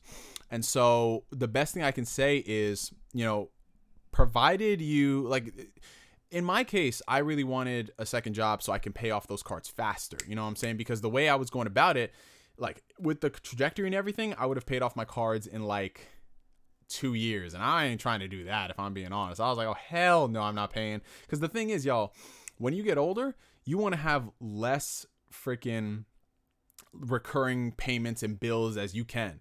So while it's nice that you have a credit card and blah, blah, blah, in theory, you can buy things now, pay it off later.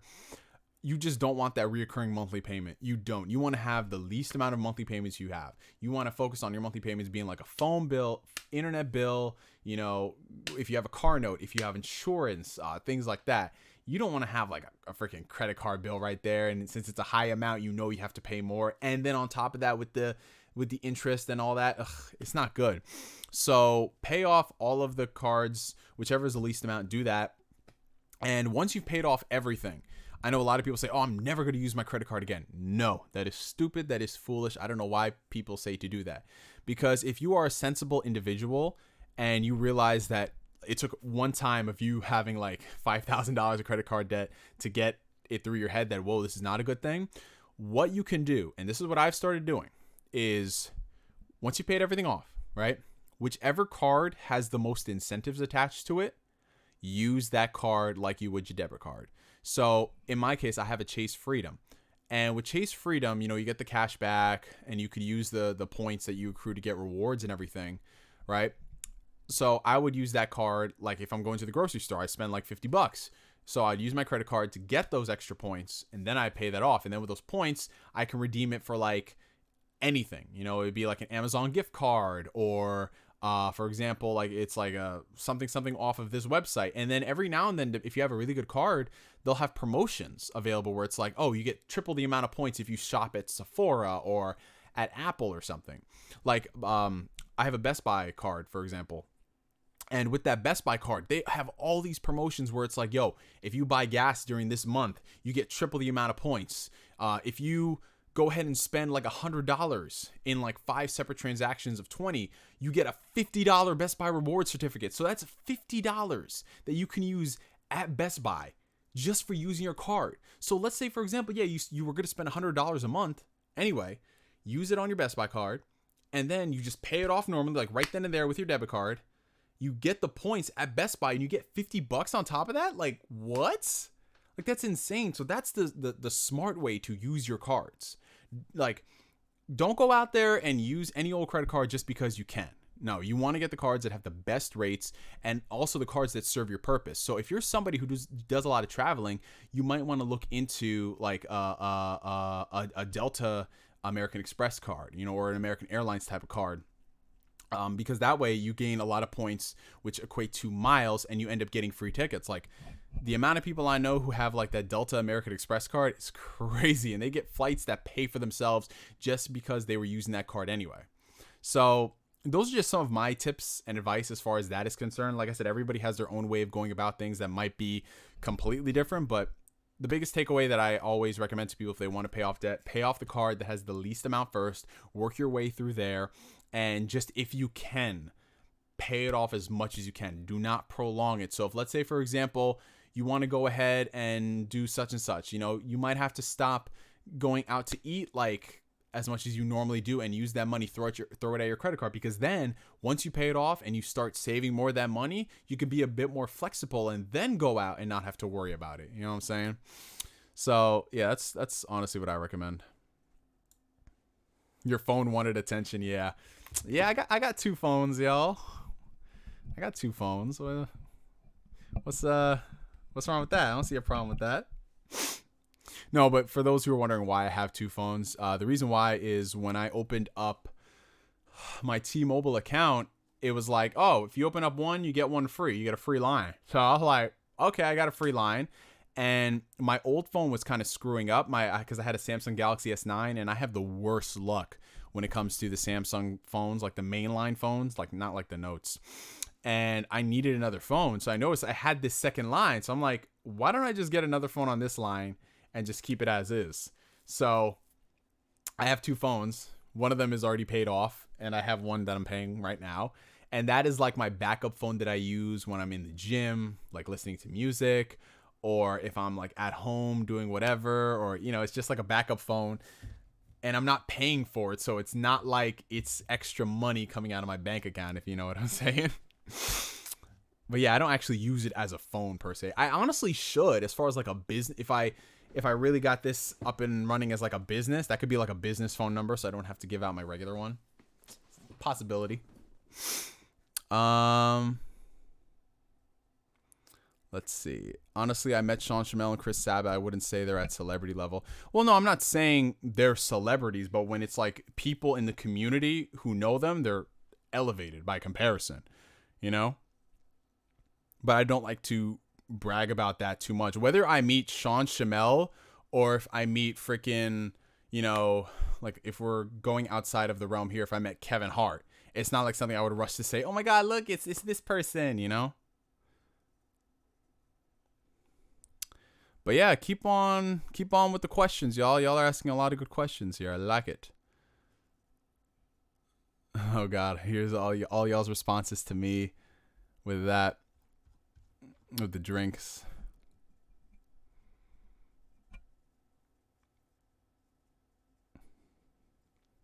Yeah, for those, when you get your first credit card, I don't know how it is for most of y'all, but my first credit card was Capital One because that was the only bank that would give me a card because I had no credit. And the thing that y'all need to realize, when it comes to anything in life, you need to have some type of credit. And the irony is there are going to be some people who will grant you something even if you have bad credit, because bad credit is ironically better than having no credit. So for me, when I was 22, 23 getting my first credit card, I couldn't go to Citibank or Chase or any of that because I didn't have any credit established. So I had to go to Capital One. And I signed it up there. My limit was $1,000 at the time. And the interest rate was pretty high. It was like 23%, which is insane. But it was my first credit card. So I used that credit card normally, and I used it to pay like just regular stuff. And that's how I built my credit. And that's how I was able to get approved for other credit cards like Chase Freedom or the Best Buy credit card, things like that.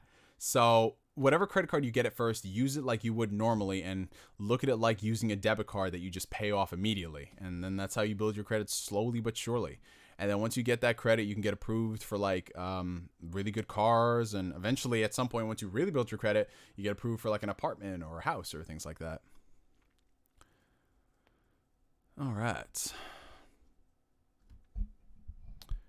Let's see. Do you recommend going to college or going straight to work? Honestly, that's going to have to depend on what your personal outlook on life is and what you want to do.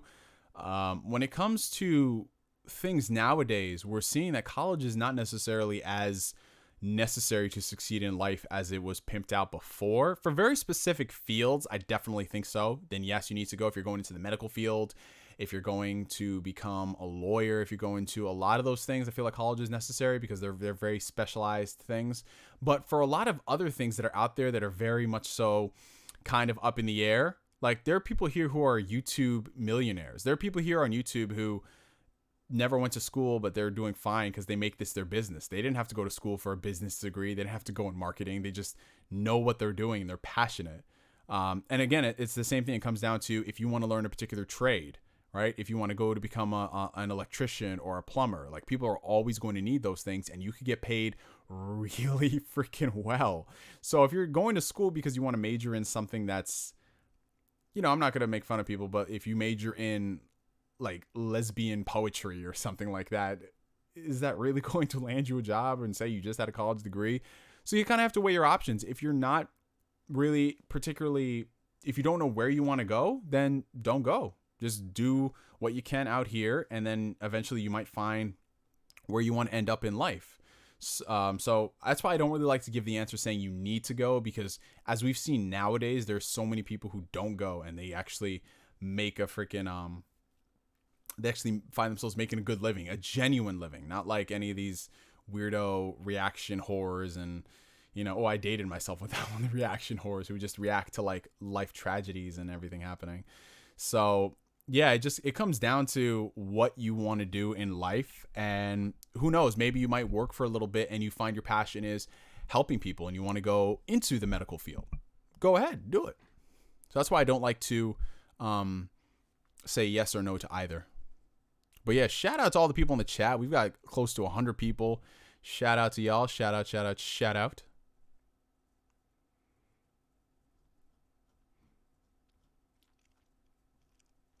All right. Okay, so. Ooh, let's see. Favorite type of ramen. Ooh, I mean, that's the thing. I like eating ramen, but I don't remember any of the names from things, which I really need to. I know it's so bad. Like, you're an anime fan, you don't remember these things? Yeah. Thoughts on Justice League Apocalypse War? I haven't seen it, but it looks like their version of Endgame, and it doesn't look that appealing. Do I remember Dragon Ball Z for Connect? Unfortunately, I do. I remember I did a reaction video to that. That was one of my first reaction videos, if y'all can believe it. Oh, it's getting hot in here. Jesus Christ. I got the window open, but, with this just light in my face. Since you work out, what are some good quality protein powders you recommend? Okay. So as far as protein, I'm really on what's the name of this one company?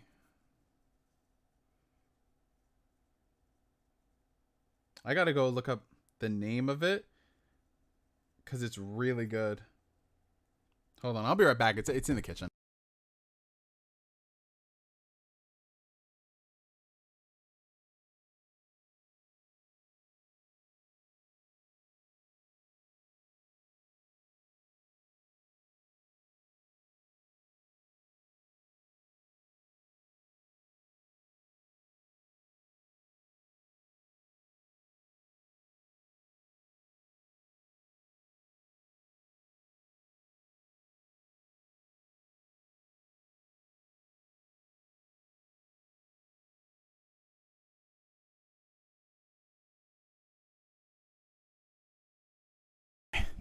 I had to go look that up. It is Caged Muscle. Their brand of protein is actually really good. So when it comes to protein powders, things like that, I tend to go with the ones that have the least amount of ingredients attached to it. So less of the crazy additives and just a whole bunch of weird shit they put in there. So I liked Caged Muscle's brand of protein. It's great. Very few ingredients. Same thing with Redcon 1, their MRE brand. Like, they have a lot of good protein powders. I mean, just in general, if you get a high quality protein powder, you're going to be good on your way. It's a good supplement if you can't really get a meal in, but you do want to focus on like whole foods. But at the same time, don't just go with the protein brand because it's cheap. If you go to Walmart, you'll see like the cheap $20 brand of protein, which is not good at all for you. I mean, we all started somewhere. I started out with Walmart protein. I think it was like Body Extreme or something, and then I think 6-Star had a line of protein. Not good at all. Another really good brand I'm seeing everywhere is Ghost Protein. If you go to any GNC, you'll see them. I mean, every fitness influencer like you can think of as pimp that out. They have a lot of awesome flavors like cookies and Chips Ahoy branded flavor, legit Chips Ahoy branded flavor protein. What else? I mean, I haven't really tried too much of like the YouTuber brand proteins that exist. Like some YouTubers have a company line and they make protein and stuff. So I haven't tried those, but I've heard good things because, you know, people keep going back to it. What else? What's it called? It's expensive, but Mark Lobliner, his company, his protein brand.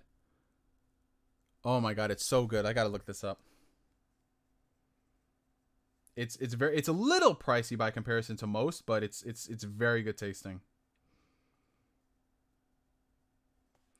It is MTS. There you go, MTS Whey. Little pricey by comparison to most, but it's very tasty. And that's as far as whey protein is concerned. I mean, you can mess with other things like they have like vegan protein and all that stuff. I tend to not really like going down that path because they don't really taste that well. But I mean, if you want to just go for those things and you can't tolerate dairy, they have those alternatives available. But if you can tolerate dairy and whey and all that, then go with like MTS Whey, Caged Muscle, Ghost Protein, things like that. Oh, we talking about jerk chicken in the chat? Yo, there we go. That's what I'm talking about. That's why I fuck with y'all. Yo, you know what I haven't? I have not had Jamaican or Dominican food in months, y'all. It's been months because I used to go to some spots in the city. Like when I would come home from work, I would stop by because, you know, I work in Queens. So I would just go there and I'll get me some nice plates. Oh, I miss it so bad. I mean, some spots around here are pretty decent, but it ain't the same, man. When you live in the city and you got them spots, oh, yes. What happened to Chris Sparks? Oh, Chris Sparks is still around. I just gotta continue it. Oh.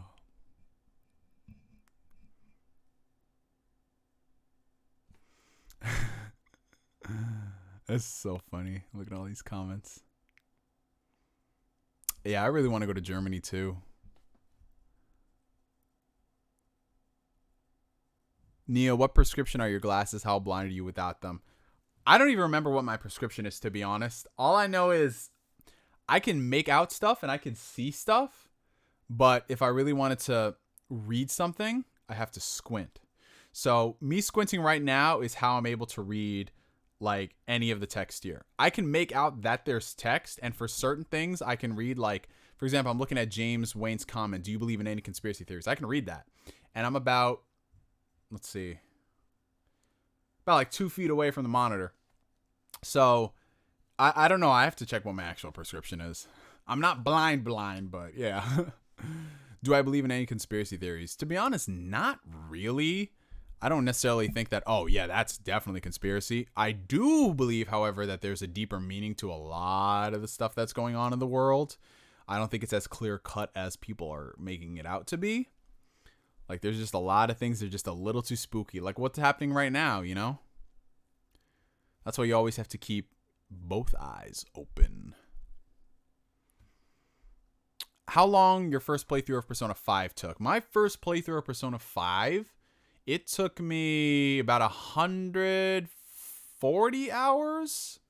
It was around 140 hours. And I didn't even do everything, y'all. I didn't max out all the confidants. Oh, I didn't do any of that. I maxed out a few. But if I really want to max everything out, it would probably be 200 hours. Oh, Captain Morgan's is good. It's just dope because I feel like 10 years ago, we couldn't have these conversations, you know? Like 10, 15 years ago. Just get on here, all just talking about alcohol and weed and shit. Because back then, if you even mentioned that you drank or you smoked or anything on YouTube, you get in trouble, man. Oh, wow. Yeah, you got to be careful at those Christmas parties because they go crazy with the punch. There are people who just make the punch and they just throw all the liquor in.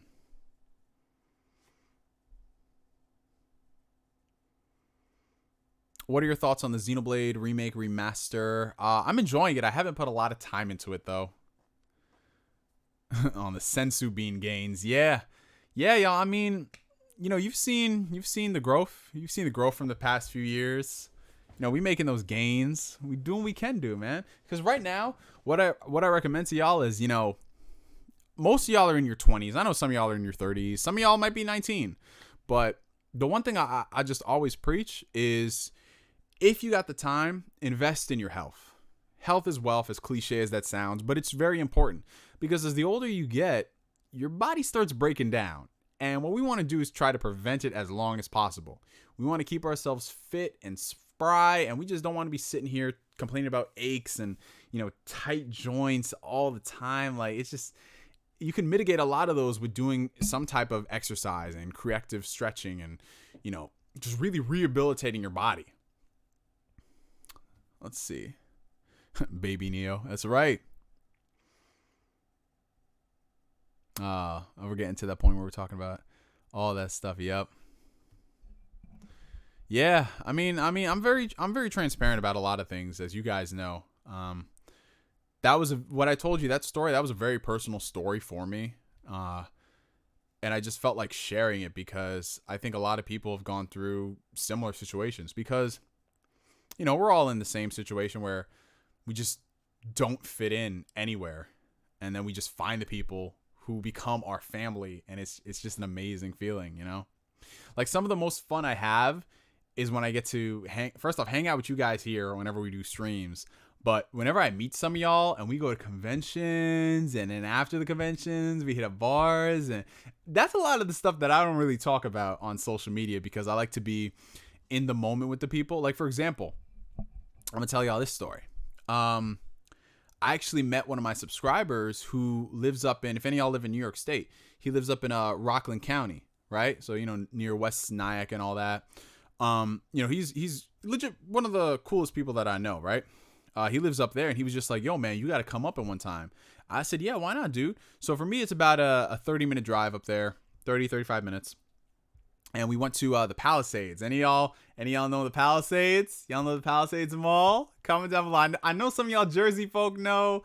Y'all upstate New Yorkers know. Y'all know about the Palisades.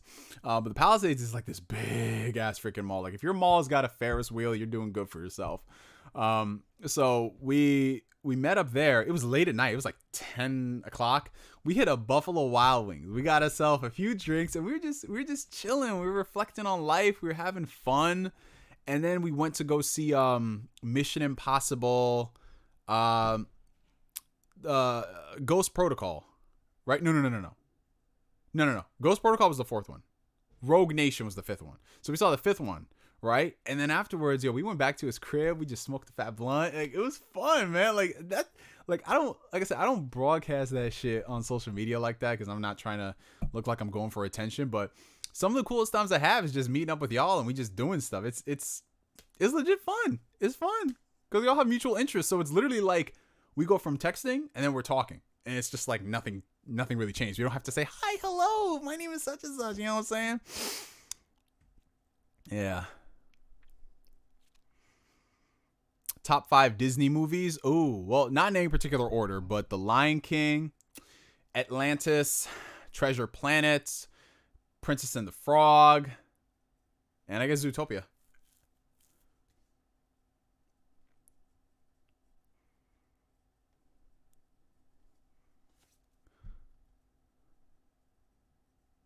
You met someone who named his little girl Kyrie? Wow. Black Bond said that he met someone who named their kid Sora. I'm like, wow. Thoughts on the Kingdom Hearts Disney Plus show and the Final Fantasy 15 rumor having DMC combat? Well, the Kingdom Hearts show on Disney Plus, I cannot wait. I just want to see what that's going to look like. So I'm all on board for it. And the Final Fantasy 16 rumor having Devil May Cry combat, I did not know that it was going for that for its battle system. That's interesting. But I think we're going to hear about Final Fantasy 16 really soon, guys. Really soon. Hey, Neo, I just beat Kingdom Hearts on PS4. Would you recommend I go into Rechain of Memories or Kingdom Hearts 2? Okay, so yes and no. I recommend you play it for completionist's sake, but it's a very different combat system, so be prepared. And the story, you can't just go into Kingdom Hearts 2 because there's a lot of stuff that happens in Chain of Memories. It introduces a lot of characters. Chain of Memories is Kingdom Hearts 2. I don't care what people say. It has a lot of stuff that happens. So unless you want to watch videos online, I say play it.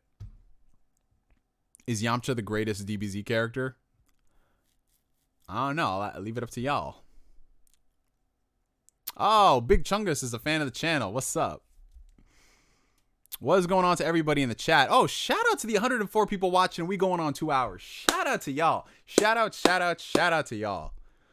That's what it's all about. It's 11 o'clock at night, too. On a Monday. That's what I'm talking about, y'all. When will Bayonetta come out? Oh, boy. I just watched the 10-year-old video of you talking about Naruto on Disney XD. Yep. Yeah, I'm telling y'all, back in the days, 2009, man. When I tell y'all I lived through this shit, it's funny because I got into it on Twitter with some people saying, "Oh, you're not a real Naruto fan," and there's all these people who just created Twitter in the past 2 years, and I'm just like, motherfucker, check my YouTube. I was doing videos about Naruto before we got an official English subtitle stream. So come on my level, please. You weren't there during the fan sub days. Come on. Ooh, Gustavo Bravo has donated $1. Used to be awesome. Okay. I used to be 267 pounds since I started fasting, and I lost 55 pounds so far. I remember watching your videos when I was in. Okay. So I'm trying to find the rest of your thing on here because I think you donated directly through the Streamlabs. It's not coming up. Where is it? Hold on. Let me just enlarge this. Okay. There we go. So I remember watching your videos when I was in middle school. Well, first things first, Gustavo, shout out to you on losing 55 pounds. Bro, that is freaking awesome. Congratulations. And keep up the great work, man. That's what it's all about. It's a marathon. It's not a sprint. You're not racing to the finish line. You don't want to rush anything. You just want to enjoy the journey because on this journey, you're going to be learning a lot about yourself. And the weight loss is great. But you learn that you're challenging yourself to do things that you normally wouldn't, like fasting and then losing 55 pounds because of that, eating right, working out. Like, it's an amazing journey. So shout out to you, man. Thank you. All right. All right. We're making progress. We are making progress, y'all. We are making progress. I'm almost at the bottom. I'm catching up. Thoughts on the current state of America right now? Well, we actually did talk about this on the last couple of streams, so I'm going to keep it brief. No, I'm not just trying to rush past it. But with the situation happening right now, it's chaos. It's turmoil. I don't think anybody can deny that, whatever you think about this whole situation. But at the same time, what's been going on has sparked a lot of change. Like, as you've seen, there's been more action with everything happening in the past week than we have with the past couple years. Right. What the hell? Something in my mouth. I don't know. Great. I don't know. I feel like I had a hair. It must have been from my friggin' mustache. But, so with this past week, even though it's been chaotic and crazy, we've gotten a lot of change done. In addition to that, we're actually seeing a lot of people in a particular light that we haven't seen before, and it's been broadcasted a certain way. And I'm glad we're seeing that too. So as we've seen, we've known this for the longest time, but there is a problem in this country when it comes to police brutality. It's a very real thing. No matter how many statistics people want to throw your way, it is a real thing that does happen, not just to black people, but to everybody across the board. There does need to be reform in the way they go about training people. Clearly, they're not ready or they're just unstable. But again, it's not just that. It's the whole system itself that there's a problem. Like, why are cops afraid to speak out against their own? We have to start getting to the root of the problem as opposed to just saying, oh, well, it's just a few bad apples. Because I'm sure there's a lot of good people out there in the force. I know a lot of people in the force. But why is it that so many of them are afraid to speak out against one of their fellow I don't want to say just friends, but one of their fellow colleagues, and they're doing crazy shit that's just like, what? And how some of these cops have rap sheets for like years. So I'm glad that this situation is happening to a sense. I mean, I'm not saying I necessarily agree with everything that's going on, but it's prompted change. And with everything that's happened, like everybody likes to look at history from a very revisionist angle. Everybody likes to say that, well, Martin Luther King protested peacefully, and I just don't think he would like it if the rioters and the looters did what they were doing because they're going against King's legacy. Like, y'all need to do some fucking history learning up in this bitch, because all those people out there who are saying that Martin Luther King was peaceful and pacifist and all that stuff, they don't know Martin Luther King. They don't. They only know what's been cherry picked and taught to them in schools. And schools have watered down Black history in this country for the longest time. If you go and look at the curriculum, there are certain points they talk about Blacks in America with slavery, and then that's it. Everything else is just like, no. They'll talk about the Tuskegee Airmen, and that's it. They don't talk about anything else that has happened. They boil it down to just a couple of talking points, and that's whatever, right? So they don't know about all the shit that was happening because they friggin' they water down everything. They water down all the riots that happened before. They water down everything that happened, and it's when you start looking into it and doing your own research, you realize that what's happening now is no different than what's happened in history. So there's just a lot of stuff happening, and I'm glad that it's becoming part of the national conversation because it's been meant to for the longest time. And don't get it twisted. That doesn't mean I'm condoning all the stupid things that are happening out there, because there are a bunch of opportunistic douchebags on both the left and the right who are going and trying to incite violence. And there's a bunch of freaking looters who just go there to loot, Like, I'm not like one of those people who say, well, the reason why the looters are doing this is because look at the position that they're in, right? Like, I don't play that shit. I'm a realist. I'm not trying to speak as far as like, oh, I want to identify everything, because people just, they go too far into that whole why someone's doing something. Sometimes what you see on the face value is all you need. And that's what it is with all these people who are freaking looting. Like, there are people out there, not just white people looting, but there's a bunch of Black people looting. There's a bunch of all these people who I'm just like, y'all don't need to be looting fucking Vans sneakers. You know what I'm saying? Like, people try to say, well, it's because of what they did. Nah. People like to throw around all these buzzwords and all that crazy shit. But yeah, so if there's anything I can take away from the situation, I'm glad that this is all becoming a part of the conversation, because it's been necessary for the longest time. And I just hope that actual long-term change comes from it, because it's one thing to talk about it now, but what's going to happen later on when all this stuff dies down and we go back to normal? Are people going to have this same energy, or are they just doing it right now because nobody's at work right now since we're in a pandemic? You got to question those things.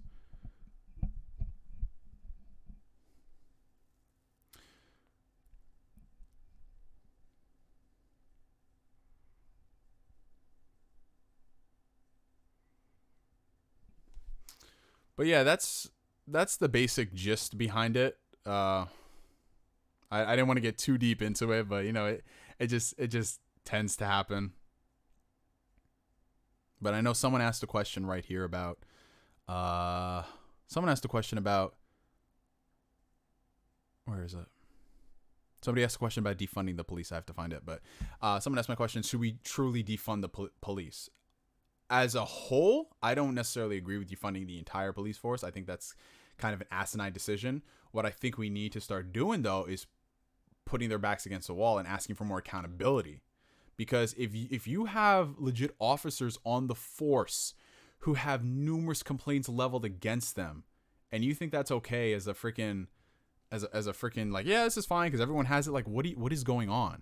What the hell is going on? I know, but here's the double-edged sword. People say defund the police, but what happens when you defund the police? You defund the police, and then we start getting into privatized forces. That's something that people don't like. They don't like privatizing anything, because as we've seen, when it comes to privatizing stuff, who are the people that benefit in that situation? The people with money.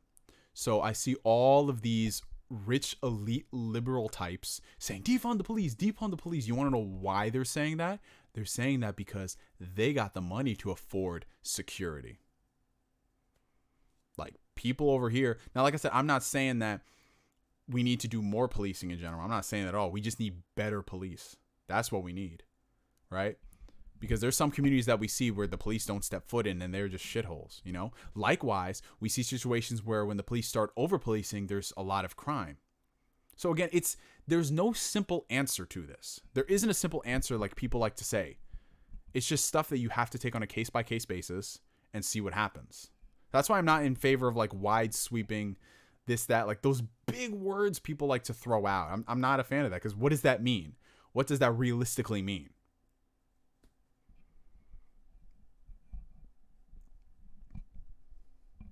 See, defunding doesn't mean abolish, but that's the thing. No. Everyone, when they're saying defunding, they're meaning abolish. That's what they're meaning.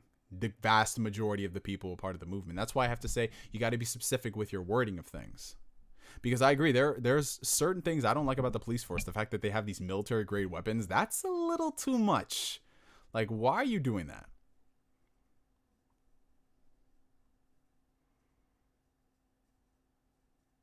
But we'll see what happens in the next couple of weeks, you know? It'll be interesting. I just think that what we got to do is we got to stop looking to politicians for the answer, because when we see a bunch of people coming out here and kneeling with the kente cloth on, I'm like, y'all are just pandering. Y'all don't care about black people at all. Y'all don't care about no black people. And the only reason that they're caring now is because people are putting pressure on them. That's the only reason why. Because it's not a simple answer as in, okay, we do this and everything is fixed. No, this is something that has been going on for generations, and you have to address it.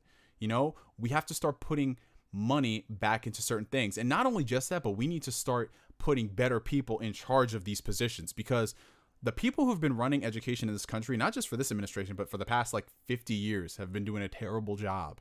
You know, like America has been going downhill from an education standpoint for the longest time.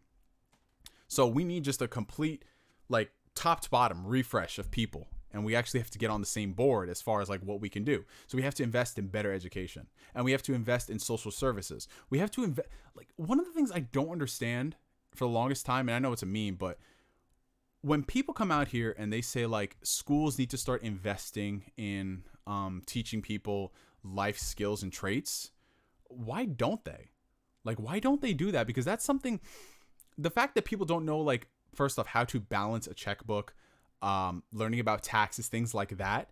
If you don't have somebody in your life who is able to teach you that, if you don't have like a parental figure or another figure in your life, like maybe a boss who can tell you that stuff, how do they expect people to learn that? That's also a reason why people get like involved in things and they end up spiraling into a crazy scenario. Like, we need to start teaching those things. We need to start emphasizing those things, like financial literacy.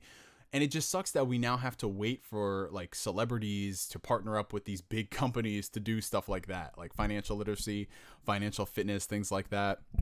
It's just, that's the things we have to focus on a lot more than just what they've been focusing on for the longest. But again, it's like I said, it's a complicated scenario that we're in right now, and you have to take it piece by piece.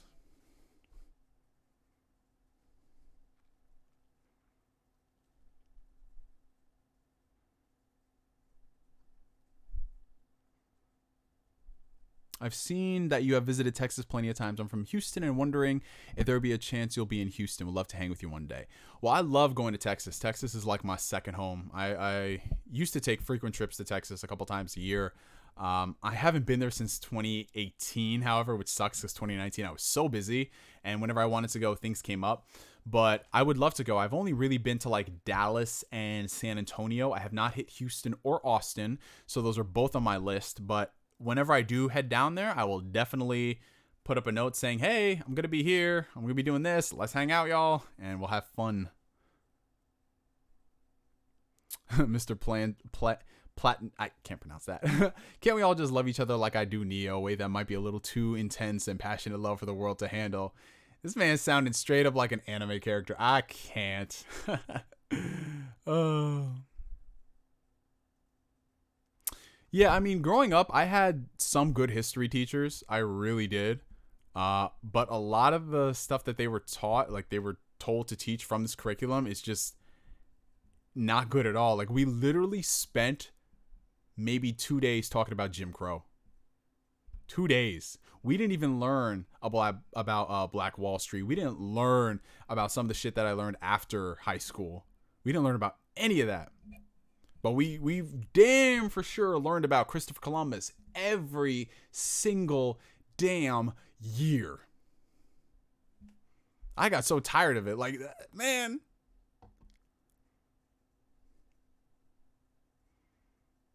Thoughts on Naruto's Sun show? Trash. Real Naruto fans were around for the filler hell on Toonami. Well, I was around for it. I didn't watch it. Even when they were doing the double episodes. Y'all remember when they did the double episodes where they were doing catch-ups and all that? I didn't watch that shit. I did not. Have you ever seen Cyber 6 or Batman Beyond? I've seen Batman Beyond. Love it. Crazy because I've been subbed to you back when DBZ Kai was coming to Nicktoons and shit. That was a decade ago. It was literally a decade ago. Dragon Ball Z Kai aired on Nicktoons 10 years ago, y'all. 10 years ago. And there was this big outcry from people saying, why isn't it on Cartoon Network? I want it on Cartoon Network. It was insane. Kingdom Hearts 2 is the real Kingdom Hearts 3. Hell yeah. Yeah, if y'all haven't seen Princess and the Frog, definitely do it. It's on Disney Plus. It's 4K. Y'all are gonna love it. Hey, Neo, controversial question. What do you think of Low Tier God? I think he's funny, but for all the wrong reasons. Yo, I don't really follow Low Tier God like that. I just hear what y'all be saying online. And it's some of the funniest shit out there. Like, all I be seeing about Low Tier God are the memes and whenever he does something crazy. But yeah, I don't really have an actual opinion on him, you know? This man said, nice, I'm getting high as fuck right now. I'm dead. Neo, the only person you don't need Make-A-Wish to hang out with. Yeah, I mean, yo, like, I'm sorry, I'm just, my mustache is tickling my nose right now. If y'all can't see that right there. I need like a freaking a comb to comb my mustache right now. It's getting crazy. A lot of people, yo, you watched My Friend Martin in 8th grade. We watched that in 4th grade. The day before Martin Luther King Jr. Day, like the Friday beforehand, because we had a 3-day weekend, we always used to watch that. I used to love that movie, man. That shit was some real stuff. But yo, yeah, honestly, thank you. I appreciate that comment. Yeah, I'm growing out my hair right now. If y'all can see, I mean, it's kind of hard to see on camera, but I've been growing my hair out here recently. I've been growing the facial hair. I know it's very different. It's not what I'm accustomed to on the channel, but I've loved it. I've just loved having the extra hair. You know, it feels nice just doing this. Get some ASMR action for y'all.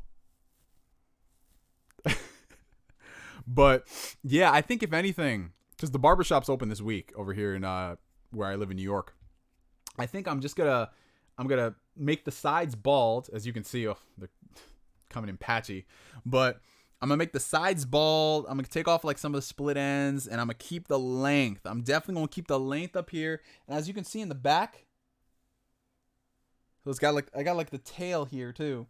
So I'm gonna keep just all the length, just trim it down a little bit, bald, and then shape this up. Probably get rid of this, and yeah. God, what were we talking about here? Yo, we just literally, we go all over the place. That's why I like streaming with y'all. It's just, we talk about some real shit. Like 1 second we're talking about civil rights in America, and then it's just like, yo, big titty anime bitches.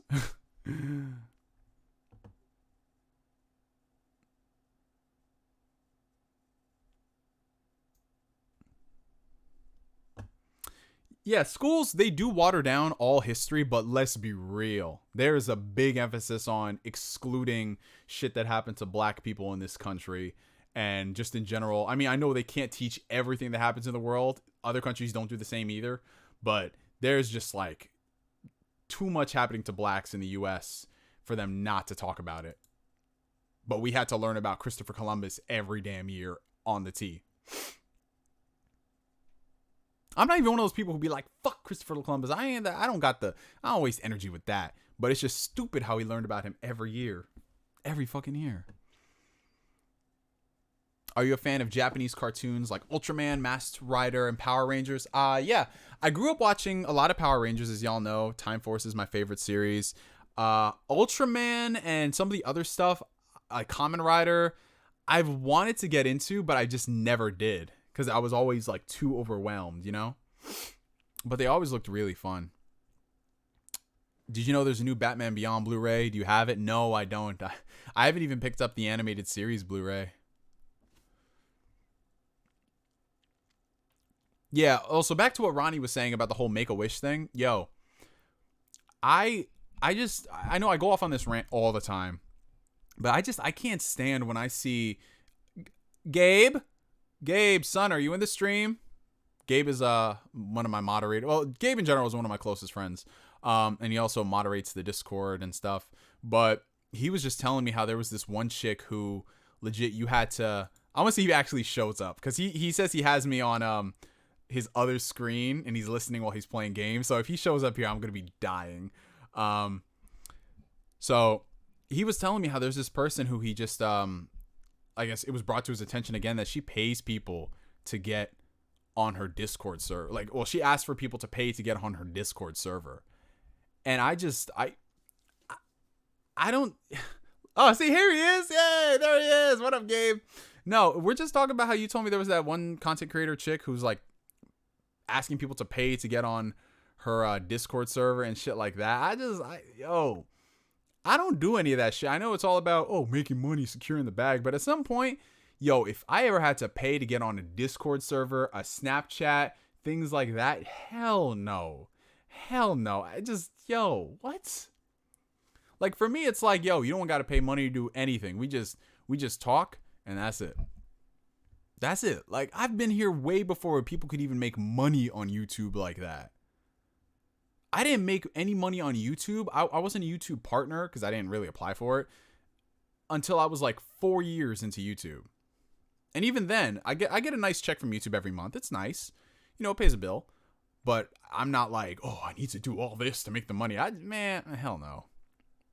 I ain't got the energy for that. And first of all, I don't take y'all for a fool. I don't want to be known as that person who's like, they charge me to do this. Like, to play games with him, I got to be on his Discord server and be subscribed to him and follow him on every, like, all that dumb shit. Like, I be seeing that, but do any of y'all ever see that happen, like, on social media, and you just sit there like, is this motherfucker serious?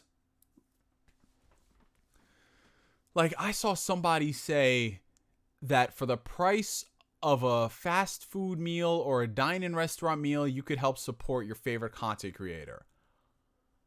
Motherfucker, get a job. Even if you're working part-time at freaking Trader Joe's or whatever, if you really be begging people for $20 a month, you have no business being on YouTube. If you can't pay your bills in the real world, you have no business begging people online for that shit. Like, y'all sending me money and stuff, I appreciate that. That's great. Y'all don't got to. That's fine. But when I see people out there who are legit making these analogies, saying for one fast food meal, you can support me. Well, why don't you stop going out and eating? Don't blame the viewer. Hell nah. Hell nah. I be seeing that shit. I'm like, yo, man, y'all really, man. I just get heated, y'all. Oh, what's up, Neil? You got any stories about the first time you got high from smoking that grass? Yeah, I do got some stories. All right, so y'all ready to hear about my first time smoking weed? Y'all ready for that story? Are y'all ready for that story? I need to see y'all blow up that comment section. I need y'all to go crazy like we had a concert. Everybody saw that Naruto on Disney XD video. That was one of my most popular videos at the time. Everybody be seeing that. That video, yep. Oh, we got a $4.99 super chat from the homie Jared Gosnell. Give me a quick rundown of your thoughts on the Jak trilogy, some of my all-time favorite games. Okay, all right. So, since we're just talking the Jak trilogy, Jak 1, 2, and 3, some of my favorite games of all time.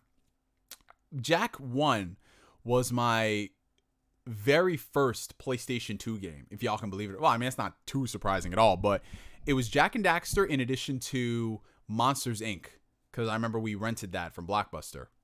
So I remember my dad came home. My dad be coming home with random shit at the times.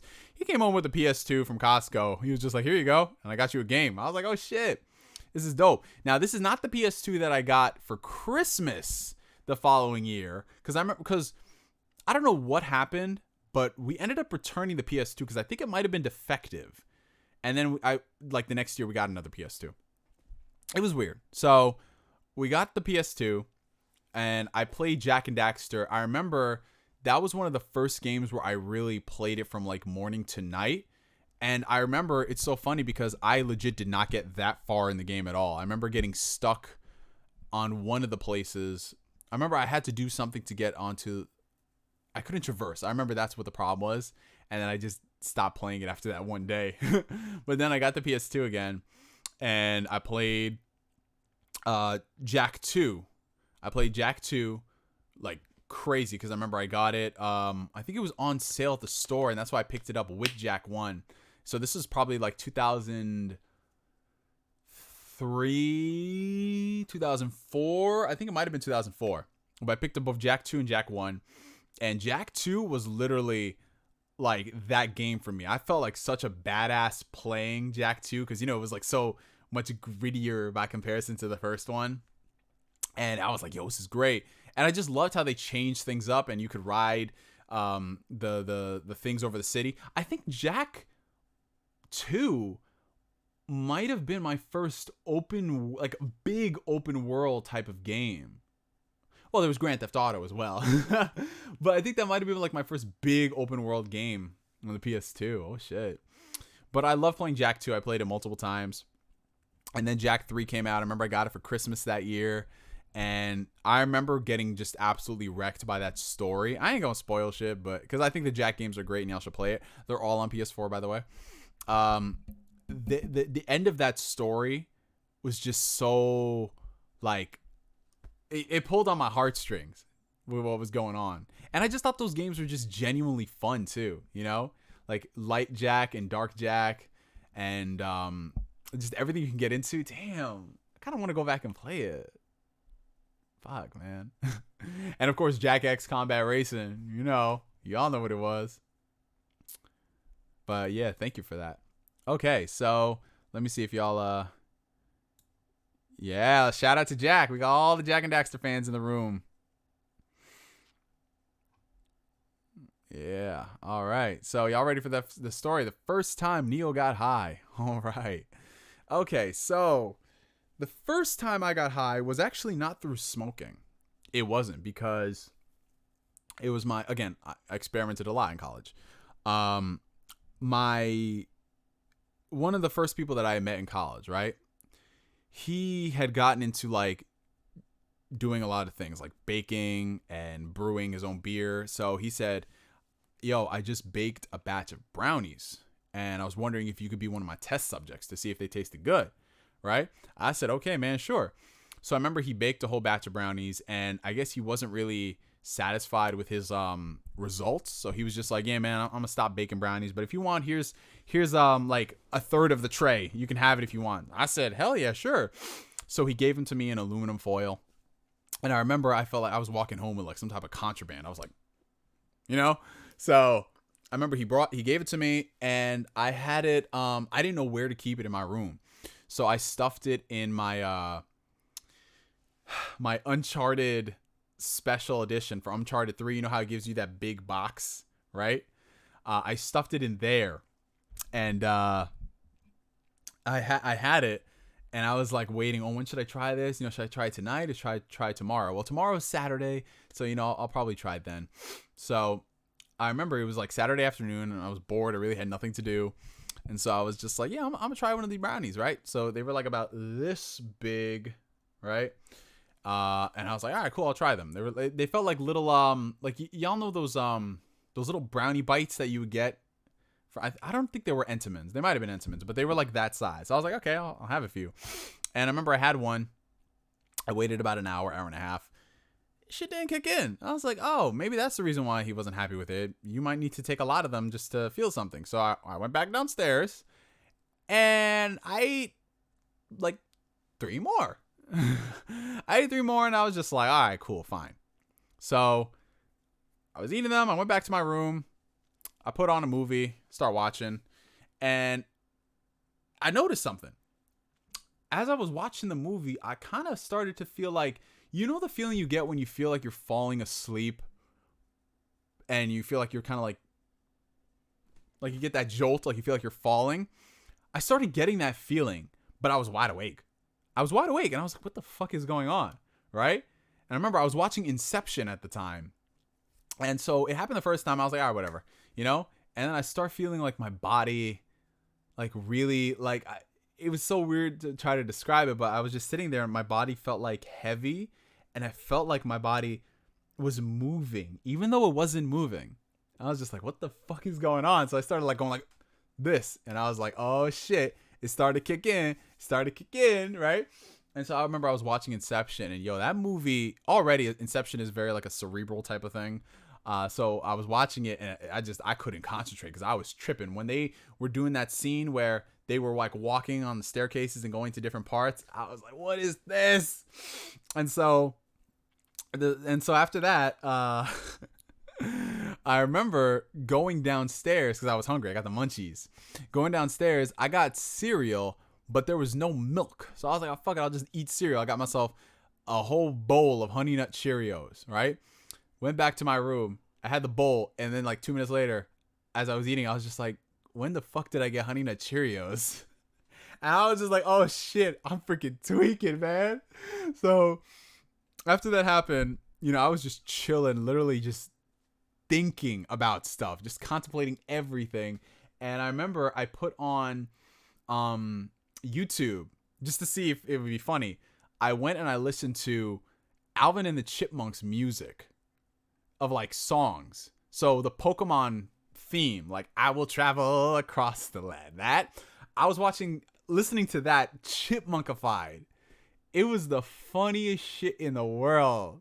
I'm not even lying, y'all. And then the best part happened. My parents came home, right? And I heard the doorbell. I went, opened the door. I said, "Hey, how's it going, everybody?" They couldn't tell at all, right? But I was just so like, out there, and I was just saying some stupid shit that I didn't realize. Like, for example, my mom, she asked me like, "Oh, how's your sister doing? How's your brother doing?" And I said, "Yo, my sister, she ain't doing so well, man." I said, "My sister ain't doing so well," and mom was like, "Why? What happened?" I said, it's some real shit, but she's in mourning right now. And my mom was just like, mourning? What are you talking about? I said, yo, someone really close to her that she idolizes, one of her K-pop groups, the K-pop group died. And then my mom was like, wait, what? What happened? And then my mom ran to my sister's room saying, what happened? Is everything okay? I heard your K-pop group died. And Olivia, my sister, she's like, what's going on? What are you talking about? Your brother just told us this. And she's like, no, everything's fine. And my mom was just like, oh, okay. But my parents just attributed that to me trolling, because I would troll my siblings at times. And then after that, I just went back in my room and I just sat and I had this big ass stupid grin on my face, just like, and I would just think about stuff. Like the best high I've ever had in my life was that first time. I was just sitting thinking about stuff and just, it was such a good experience. I had the best sleep of my entire life that night. And I woke up feeling so refreshed. And that was my first time getting high. And I have some other stories too, like my first time smoking a blunt and a bong and the crazy oh, that's another story I have. I have a story of when I like legit. No, I'll save it for next time. I will save it for next time. Yeah, the barber shops over here, because we're in my area of New York, we're entering phase 2, which is hair salons, barbers, things like that. So this is literally going to be, it's been like almost 3 months since I got a haircut. So yeah, it's been a long 3 months. But this is honestly not that bad for 3 months, if I'm being real. Why was your old username Qmon2? My old username was Qmon2 because I had a YouTube account called Qmon. And Qmon, if you guys know, was one of the gates that Rock Lee opened up when he was powering up, You know how it was Qmon, Kmon, like, the 8 gates that he has. And I was thinking of a YouTube username, and I was like, oh, well, I was watching Naruto, so I'll use Qmon. That's one of the gates that he opens. So, yeah, that was the reason why I named it Qmon. And then Qmon got deleted, so I came out with Qmon 2. And instead of doing Qmon 3, I just had to create a different name. And I was like, yo, we can't keep going. Qmon 3, Qmon 4, Qmon 5. Ooh, we've got a $2 super chat from SJR5991. Do the same for the Sly trilogy if you've played it. Yes, I have played through the Sly trilogy, and it's very similar to Jak and Daxter, except with the Sly games, I played them after the fact, and I marathoned the entire series. So I went through like Sly 1, Sly 2, Sly 3, and I really enjoyed them. It's kind of hard for me to like pinpoint which one in the series is my favorite. I always gravitate towards Sly 2 and a lot of aspects of Sly 3, but the thing about like Sly and Jak and Daxter and hell, even like the original Ratchet and Clank games, I don't really think there's really a bad one in the batch. There's just ones you don't enjoy as much as the other ones. You know what I'm saying? Like I loved Ratchet and Clank Up Your Arsenal. I think that was the third game. And it wasn't until they got into like the PS3 area where they started making some kind of like low tier Ratchet and Clank games. Like I wasn't the biggest fan of Size for Matters or Secret Agent Clank. But, Tools of Destruction and Crack in Time were good.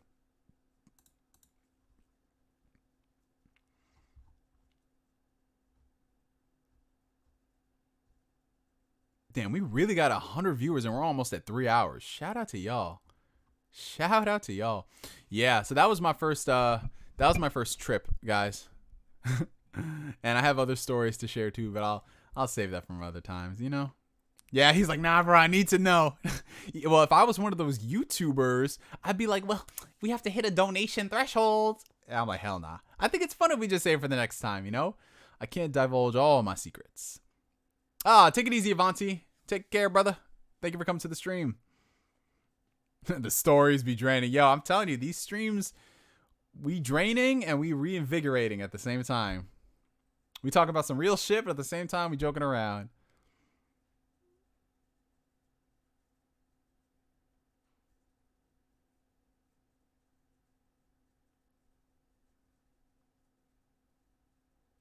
The Neo lore. Yeah. Like I said, guys, I mean, I'm very open and upfront on social media, but there's a lot of stuff that I keep to myself, because you can't broadcast everything you do online. I don't know why, but I feel like watching No Country for Old Men. That's a good movie. It's a good movie, man. Check your DMs for a surprise.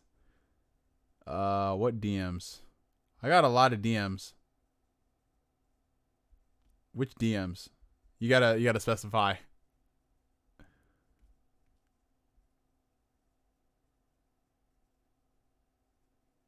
Oh God.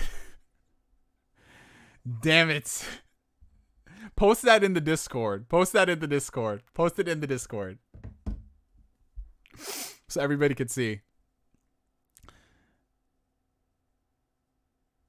Yo, it's crazy how I just mentioned like Ratchet and Clank and Jak and Daxter and Sly Cooper and everyone's just like, like, what?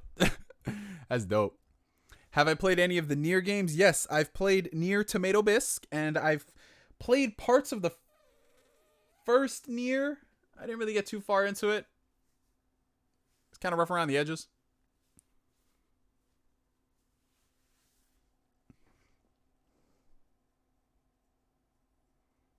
Okay, Nia. Tifa or Aerith? In what capacity? What do we talk about, Tifa or Aerith?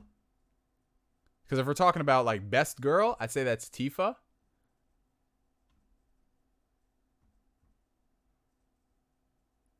Yeah, Crack in Time. Crack in Time was the first Ratchet and Clank game that I got on PS3 as well. Because I bought my PS3 and then a few months later, Crack in Time was a greatest hits. So yeah, and then after that I went back and I played Tools of Destruction and the other smaller ones like Quest for Booty and all that.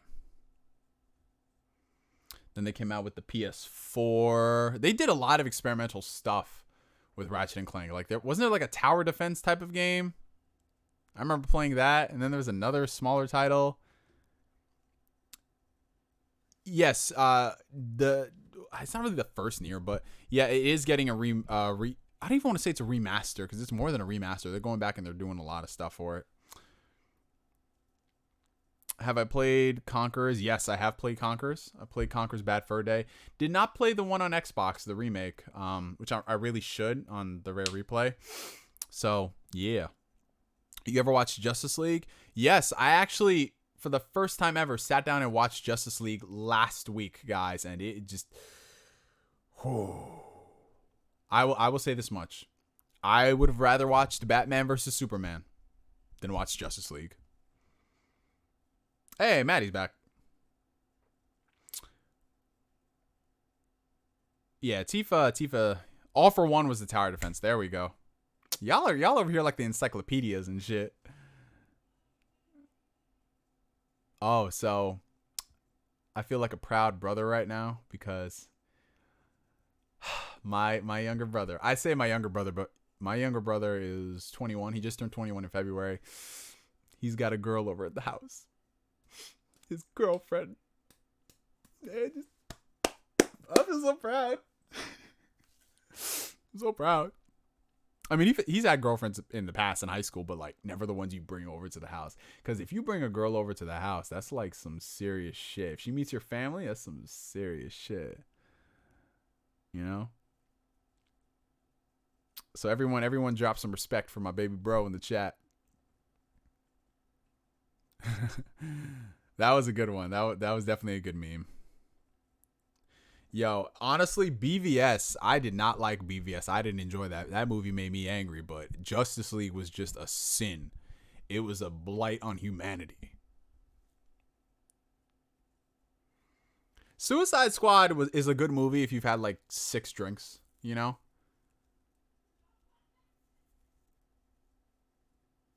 Yeah, I've heard that rumor about the Jak series potentially being remade. Jak and Daxter full. Yo, that sounds like a porno. Full frontal assault. It's kind of like in Persona 5. Full nudity.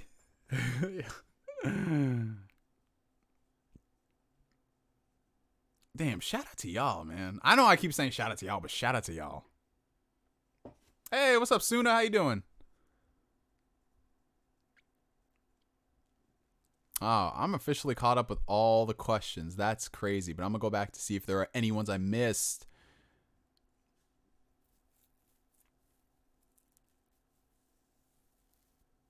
Yeah, there's also like crazy things that I've seen. I've seen people be like, if you donate, you're part of like my close circle of friends and I'll give you my contact so you can hit me up. People really charge others money to get in contact with them. I just can't. I can't fathom it. I try my best to respond to everybody. I don't give a guarantee that it'll happen immediately, but I get back to people. But these people just go over there. And the crazy thing is they don't even be having that many subs. Like, I can understand it if you have like millions of subscribers, sure. But when you have like 50,000 subs and you saying you charging people for that shit, man, I ain't do that shit, man. How many jobs do you do, including YouTube? Well, I don't really consider YouTube a job. I just do it for fun, and it just happens that sometimes I get paid for it. I have 2 jobs, one of which I'm technically furloughed from that job because they closed down all the restaurants. But, you know, as soon as shit opens back up, I'll be working. So technically 2.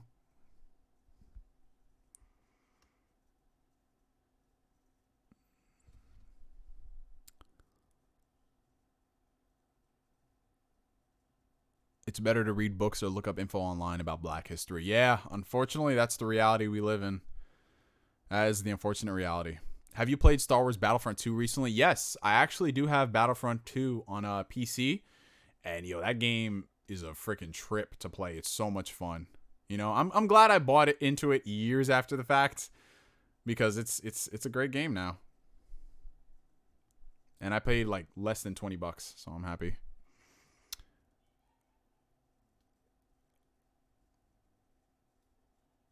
Tilda Swinton as the White Witch flipped that switch in my mind. Yo, Tilda Swinton is a dope-ass actress. She's great. Thoughts on Kingdom Hearts 3? It was underwhelming disappointment. It's not a bad game. It's just underwhelming. Have you ever been attracted to older women at one point in your life? Yes. Yeah, guys, every single relationship that I've been in has been with a woman who's older than me. Like, I think I had a little flings with people who are my age or younger, but more often than not, it's always people who are older than me, you know? Always, whether it's 1 year older or a few years older, that's what it's always been like. Because there's just something about older women. I'm telling you, if you are, listen, fellas, let me just tell you this. I'm gonna tell you this shit. If you start getting your shit together like now, and you start like getting your money up, and you start getting like your priorities straight in life, and you focus on your purpose and your passion, you're gonna start attracting attention from a lot of older women. I'm talking a lot of older women, and there's a lot of reasons that happens, but you're gonna start attracting attention from them, and you'll have more intellectually uplifting conversations as opposed to like the younger chicks. If I'm being honest, guys, don't mess with young chicks. Don't mess with younger chicks. Do not. It is a complete waste of time. Most of them are very shallow, and they care about the superficial shit. You're over here trying to have some type of intellectually deep conversation, and they're just like, this Snapchat filter. You know, like, I have a general rule of thumb, guys. If I see a chick on social media and she's got her ass out for the whole world consistently, nope. Straight up. Nah. If I'm just being real, why do you have your ass out there for everybody? Why? Like, what purpose does that serve?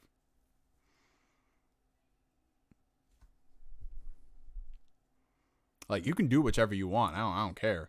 But those are the type of people they be having like they be thoughting on social media, and it's different if like you meet a girl in the real and all that stuff, but they be thoughting on social media, putting out horny posts, this, that. And I'm like, you're literally just going to attract the same type of dude.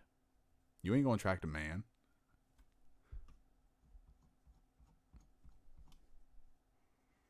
Have you ever done LSD? No, I haven't. I keep it very low key. When the drugs, I'm just straight marijuana. That's it. I wanted to try others. Like, I wanted to try shrooms before, but it's hard to find a good connect around here.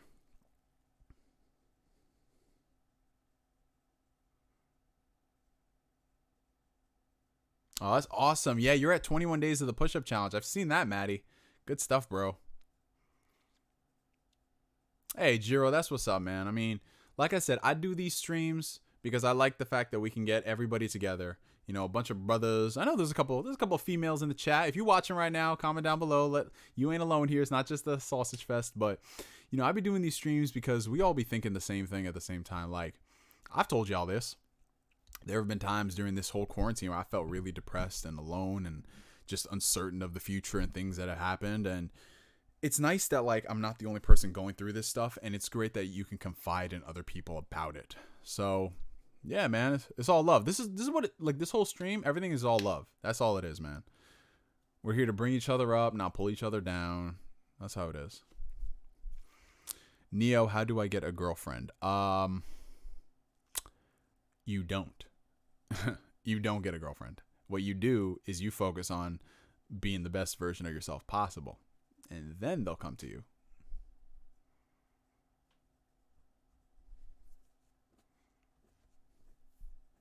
Did you finish school/college? I have literally just like 3 more semesters left to get my bachelor's, and I don't know why I've been putting it off for a while.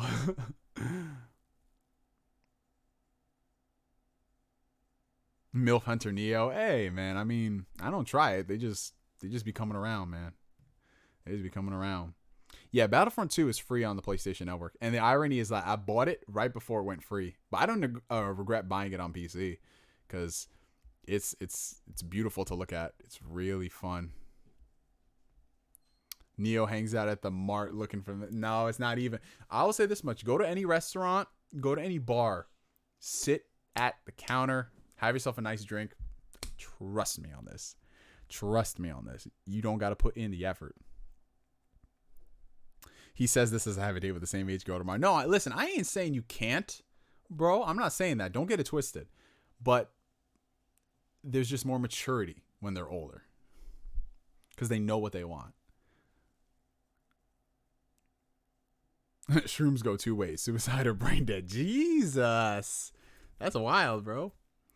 Arden Bell, you got like any advice on where to meet new people?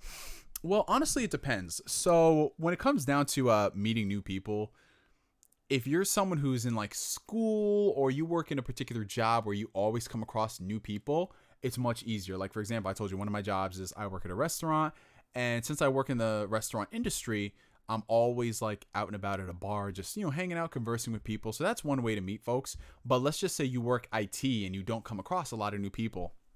Honestly, it is kind of hard to meet new folks because you literally have to go out there and try to meet them. So I've seen a lot of people out there go to particular events where you can like meet folks. So you can do stuff like that. You can go to like they have like on like, what's the term I'm looking for? There's like these groups that people go with the intent of meeting new folks. So you have those that you can do. But as a whole, it's just honestly going to come down to you just living your day-to-day life, and eventually somehow you're going to run into someone. So that could be at the supermarket, or that could be at the gym. That could even be at the movie theaters in passing when you're waiting online and you just strike up a conversation with somebody. So it's just anywhere you can meet somebody. I don't really say you have to go out there with the intent to meet someone. Just prepare yourself for the situation and just let it happen, because there have been people who I've hit up on like social media and I've met up with a person, and some of them, they've never gone anywhere, but that's all fine. I've made great relationships with them, and we just keep it moving. So yeah, let's see what else. What mic do you have? This is a Samson G-Track Pro. Samson G-Track Pro. I want to check this out. It's a beast. It's a brolic ass beast.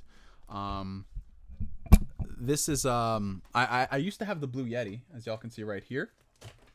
This was my primary microphone for 6 years straight. But the problem with the Blue Yeti is the fact that it picks up a lot of background noise, and there was a lot of static. So I had to retire this mic last summer when I started doing more streams, and I upgraded to this one because I wanted to have a microphone that wouldn't really break the bank, and it would be versatile, and it would give me good quality, And I picked up this for like 140, and I've been using it since last summer, and I think the quality holds up really well.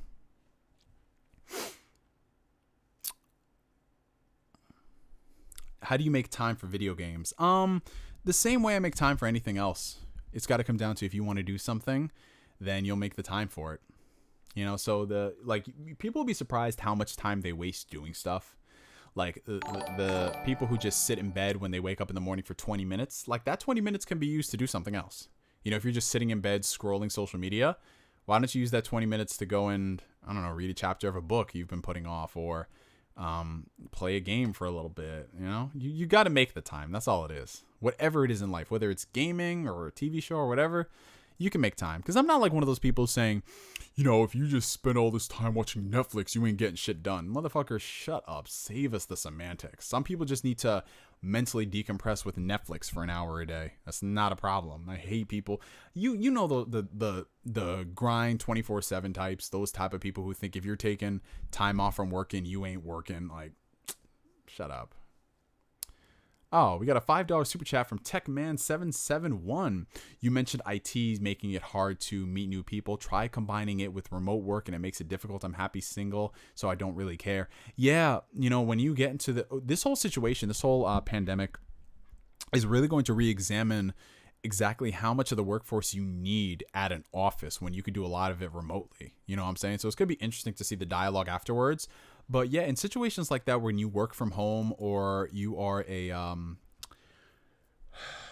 self-proprietor, you have your own business, things like that, it can be hard. But you just kind of have to make the conscious effort to just keep doing what you're doing. And when the time is right, you'll run into someone in a place you don't expect. I know that's an answer a lot of people don't like to hear, because they want the answer like, okay, if I go this and I do that, it'll make sense. But it doesn't. Trust me, it doesn't. Yeah, this microphone is really awesome. I love it. It's great. The only problem is kind of like buying accessories for it, because you can't really find like a proper... You have to do some work to get it on like a mic arm and all that stuff. But I really like it. I think the quality is great. Like, I don't think you guys hear any type of background noise. I think it's too much to a fault, because sometimes I have to turn the gain up to halfway just for y'all to hear me. I have the same mic, Neo. I wondered if you copied me. I don't know, man. I feel like you might have copied me, man. You be asking me for all the recommendations. I see it, Joe. Hope you're doing well, bro.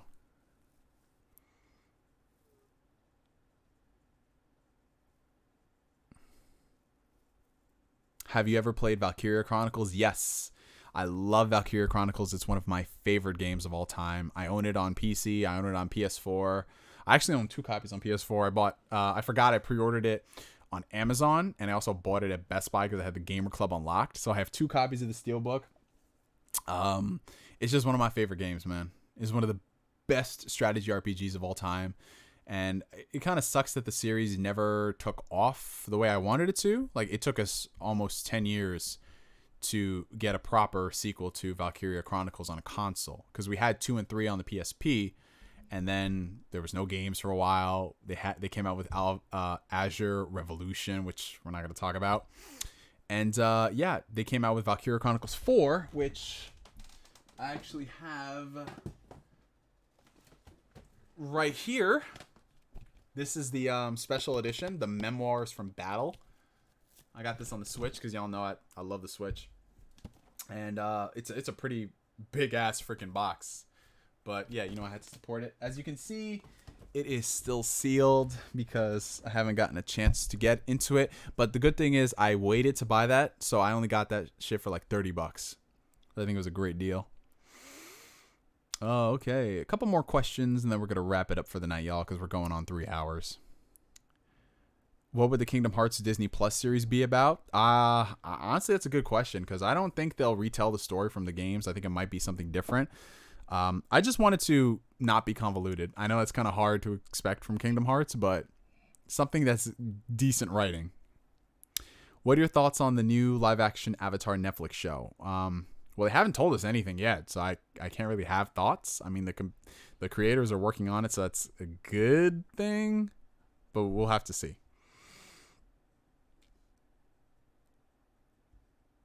I work in it for a local college, and they already trying to make it seem like we are unnecessary. Oh, wow.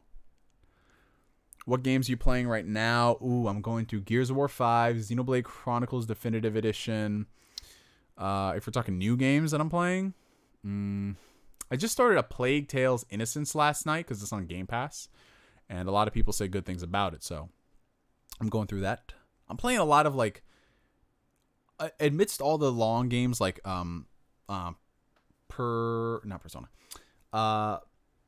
Persona 5 and Xenoblade Chronicles are like the 2 long games that I'm playing, which I know I'm not going to be done for a few more weeks. And I like to play a lot of like short 6 to 10 hour games in between. So like Gears of War, I can finish it in like 10 hours. Well, I'm playing on the harder difficulty, so it might be a little more, like 14 hours. Games that I can finish real quick. Because if I'm being real with you guys, I know it's sacrilegious to say, but we need more short games. We need games that you could finish in 10 hours. We need to bring that back. And not everything needs to be like 50 plus hours. If it's an RPG, sure. But there's no reason some of these Assassin's Creeds. Hell no. Have you ever played Cave Story? Yes, I played it. I got it as part of a Humble Bundle years ago. It's a good game. Good game. Neo, what is the best way to get a white girl? Your name is Jabari, so I'm assuming you black, you a brother. The best way to get a white girl? Honestly, you don't got to do much, bro. Like, if I ain't trying to stereotype here. Y'all know me. I got love for everybody. But the best way to get a white girl is just to be yourself. Straight up. It don't matter if you're, like, just the fact that you're black, like, that's it, bro. Because the white girls stay attracted. Like, whatever you do. Because they just, something about white girls, and it comes to black guys, they just like that shit. Because we're like the forbidden fruit. It's definitely a fetish with some white girls. They like black guys because,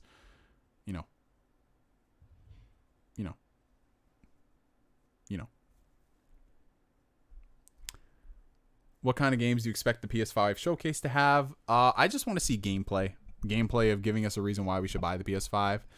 I would love for them to show off like God of War and Spider-Man, but if it's just going to be trailers, like just cinematic trailers, I'm not really for that. So just games to show off the power, What is it going to take for you to buy a PS5 day one? Ooh, they've got to have Spider-Man 2 day one. God of War. Realistically, I need a banger. I need a quality exclusive like Horizon 2. I need that day one on PS5. If they're giving me stuff like, titles, nah. I need a Horizon 2 or I need that Demon Souls remake, or, you know, something else. Like, I can't be having no, like, Killzone Shadowfall, or maybe Knack 3. If they do a Knack 3, I might be tempted to buy a day one. Because, you know, Knack is, like, game of the year every year.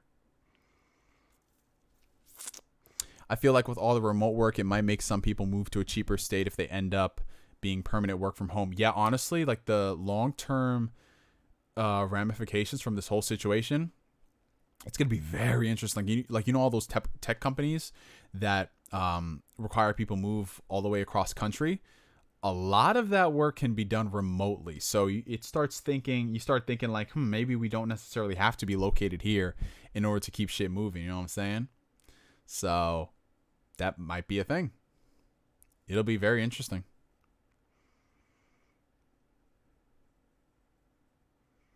Hello, Simulcast. Welcome back.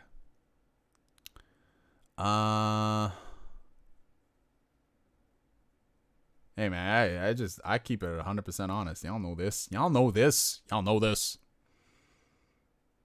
Go to an all-white college. Yeah, if you go to an all-white college or predominantly white university, listen, those white chicks be crazy. You know, I ain't trying to stereotype, but those white chicks be crazy. How do you feel about competitive games? Are we talking about, like, fighting games, a lot of the esports? I think they're cool. They have their place. I'm not good at any of them, so I would never get involved competitively. But they're fun. I like how it keeps people invested and engaged, and it teaches the people a lot about patience and diligence. That's very cool.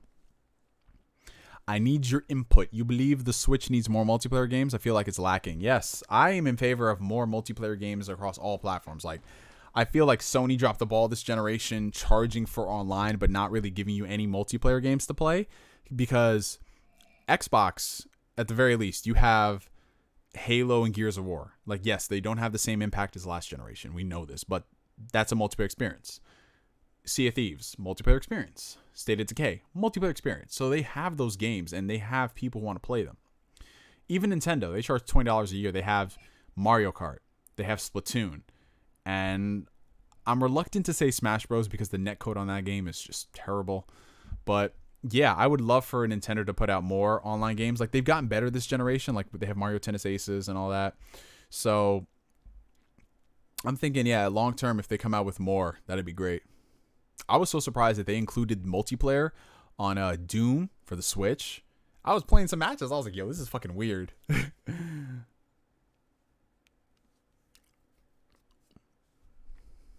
What live action video game would you want?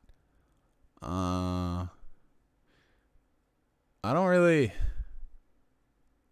want a live action video game series, because I feel like the stories and the cinematics are already getting to the point where we have the cutscenes, so we don't really need a live action. Maybe for backstory on certain things to fill in gaps, maybe, but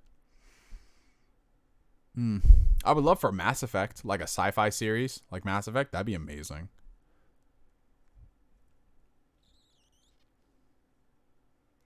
Yeah, that's one thing I do like about Xbox with Game Pass. Like, they have all the games, and if all your friends have Xboxes and Game Passes, you can play that.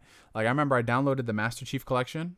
I own the Master Chief Collection on PC, but I downloaded on Xbox to play with my coworker from work. That's so weird. My coworker from work. And we were playing the multiplayer, and it kept rotating the maps from Halo 4 to Halo 1 to Halo 3, and it was just so cool. Because he didn't grow up playing Halo 3. You know, he's younger than me. He's like 21. You know, and I'm about to be 27 next month. And he grew up playing Halo 4 as a kid. Halo 4, guys. Halo 4 was his first Halo game. Like, I just think about that. I just like, what the fuck? So it was just dope to see him freak out about, oh, what is this? And it's like, it's Halo 3, bro. This is before your time. And it's not like we have that much of an age difference between us. You know, he was born in, I think, 90, was he 98? I think he's 98. Yeah, so he's 22. I'm sorry. He's 22.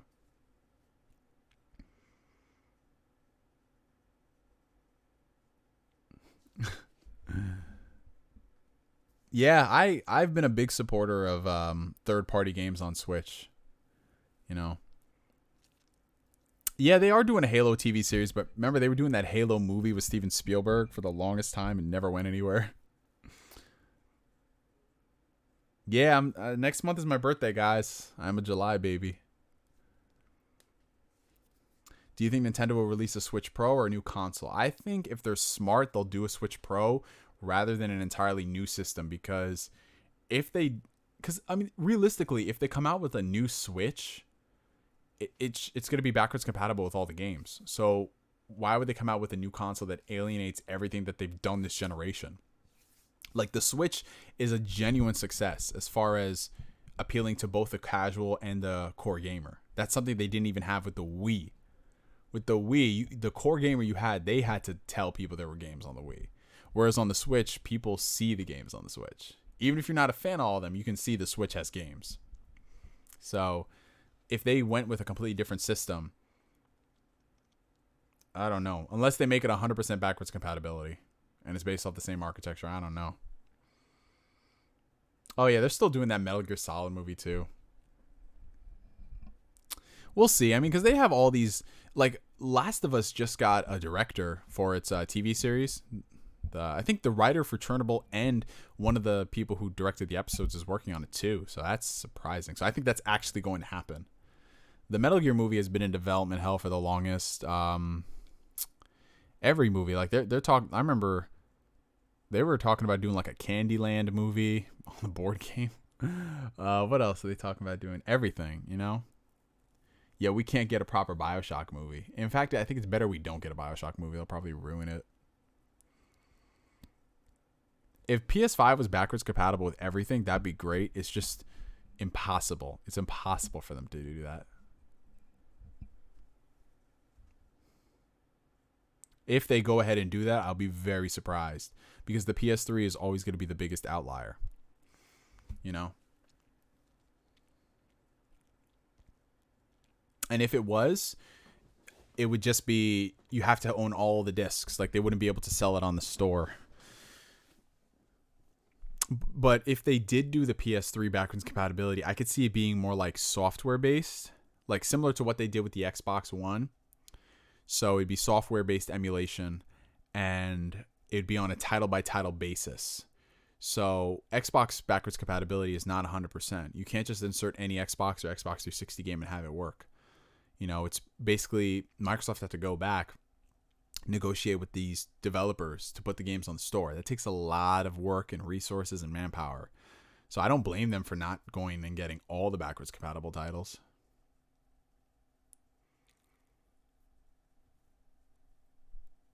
Damn, how are we still going? Yo, I don't get this. Guys, we're on 3 hours.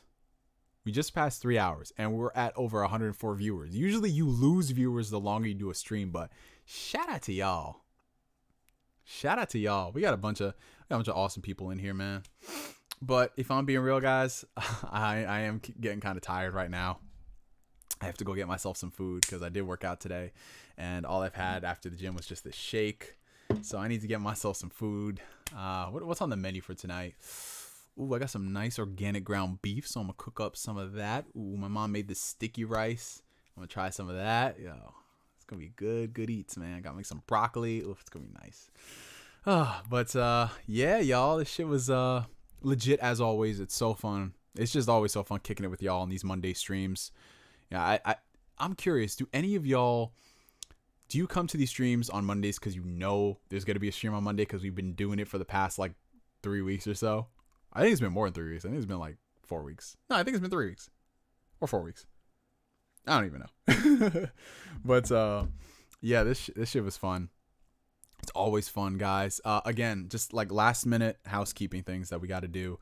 So if you guys haven't already, make sure you join our Discord community, the Phantom Weirdos.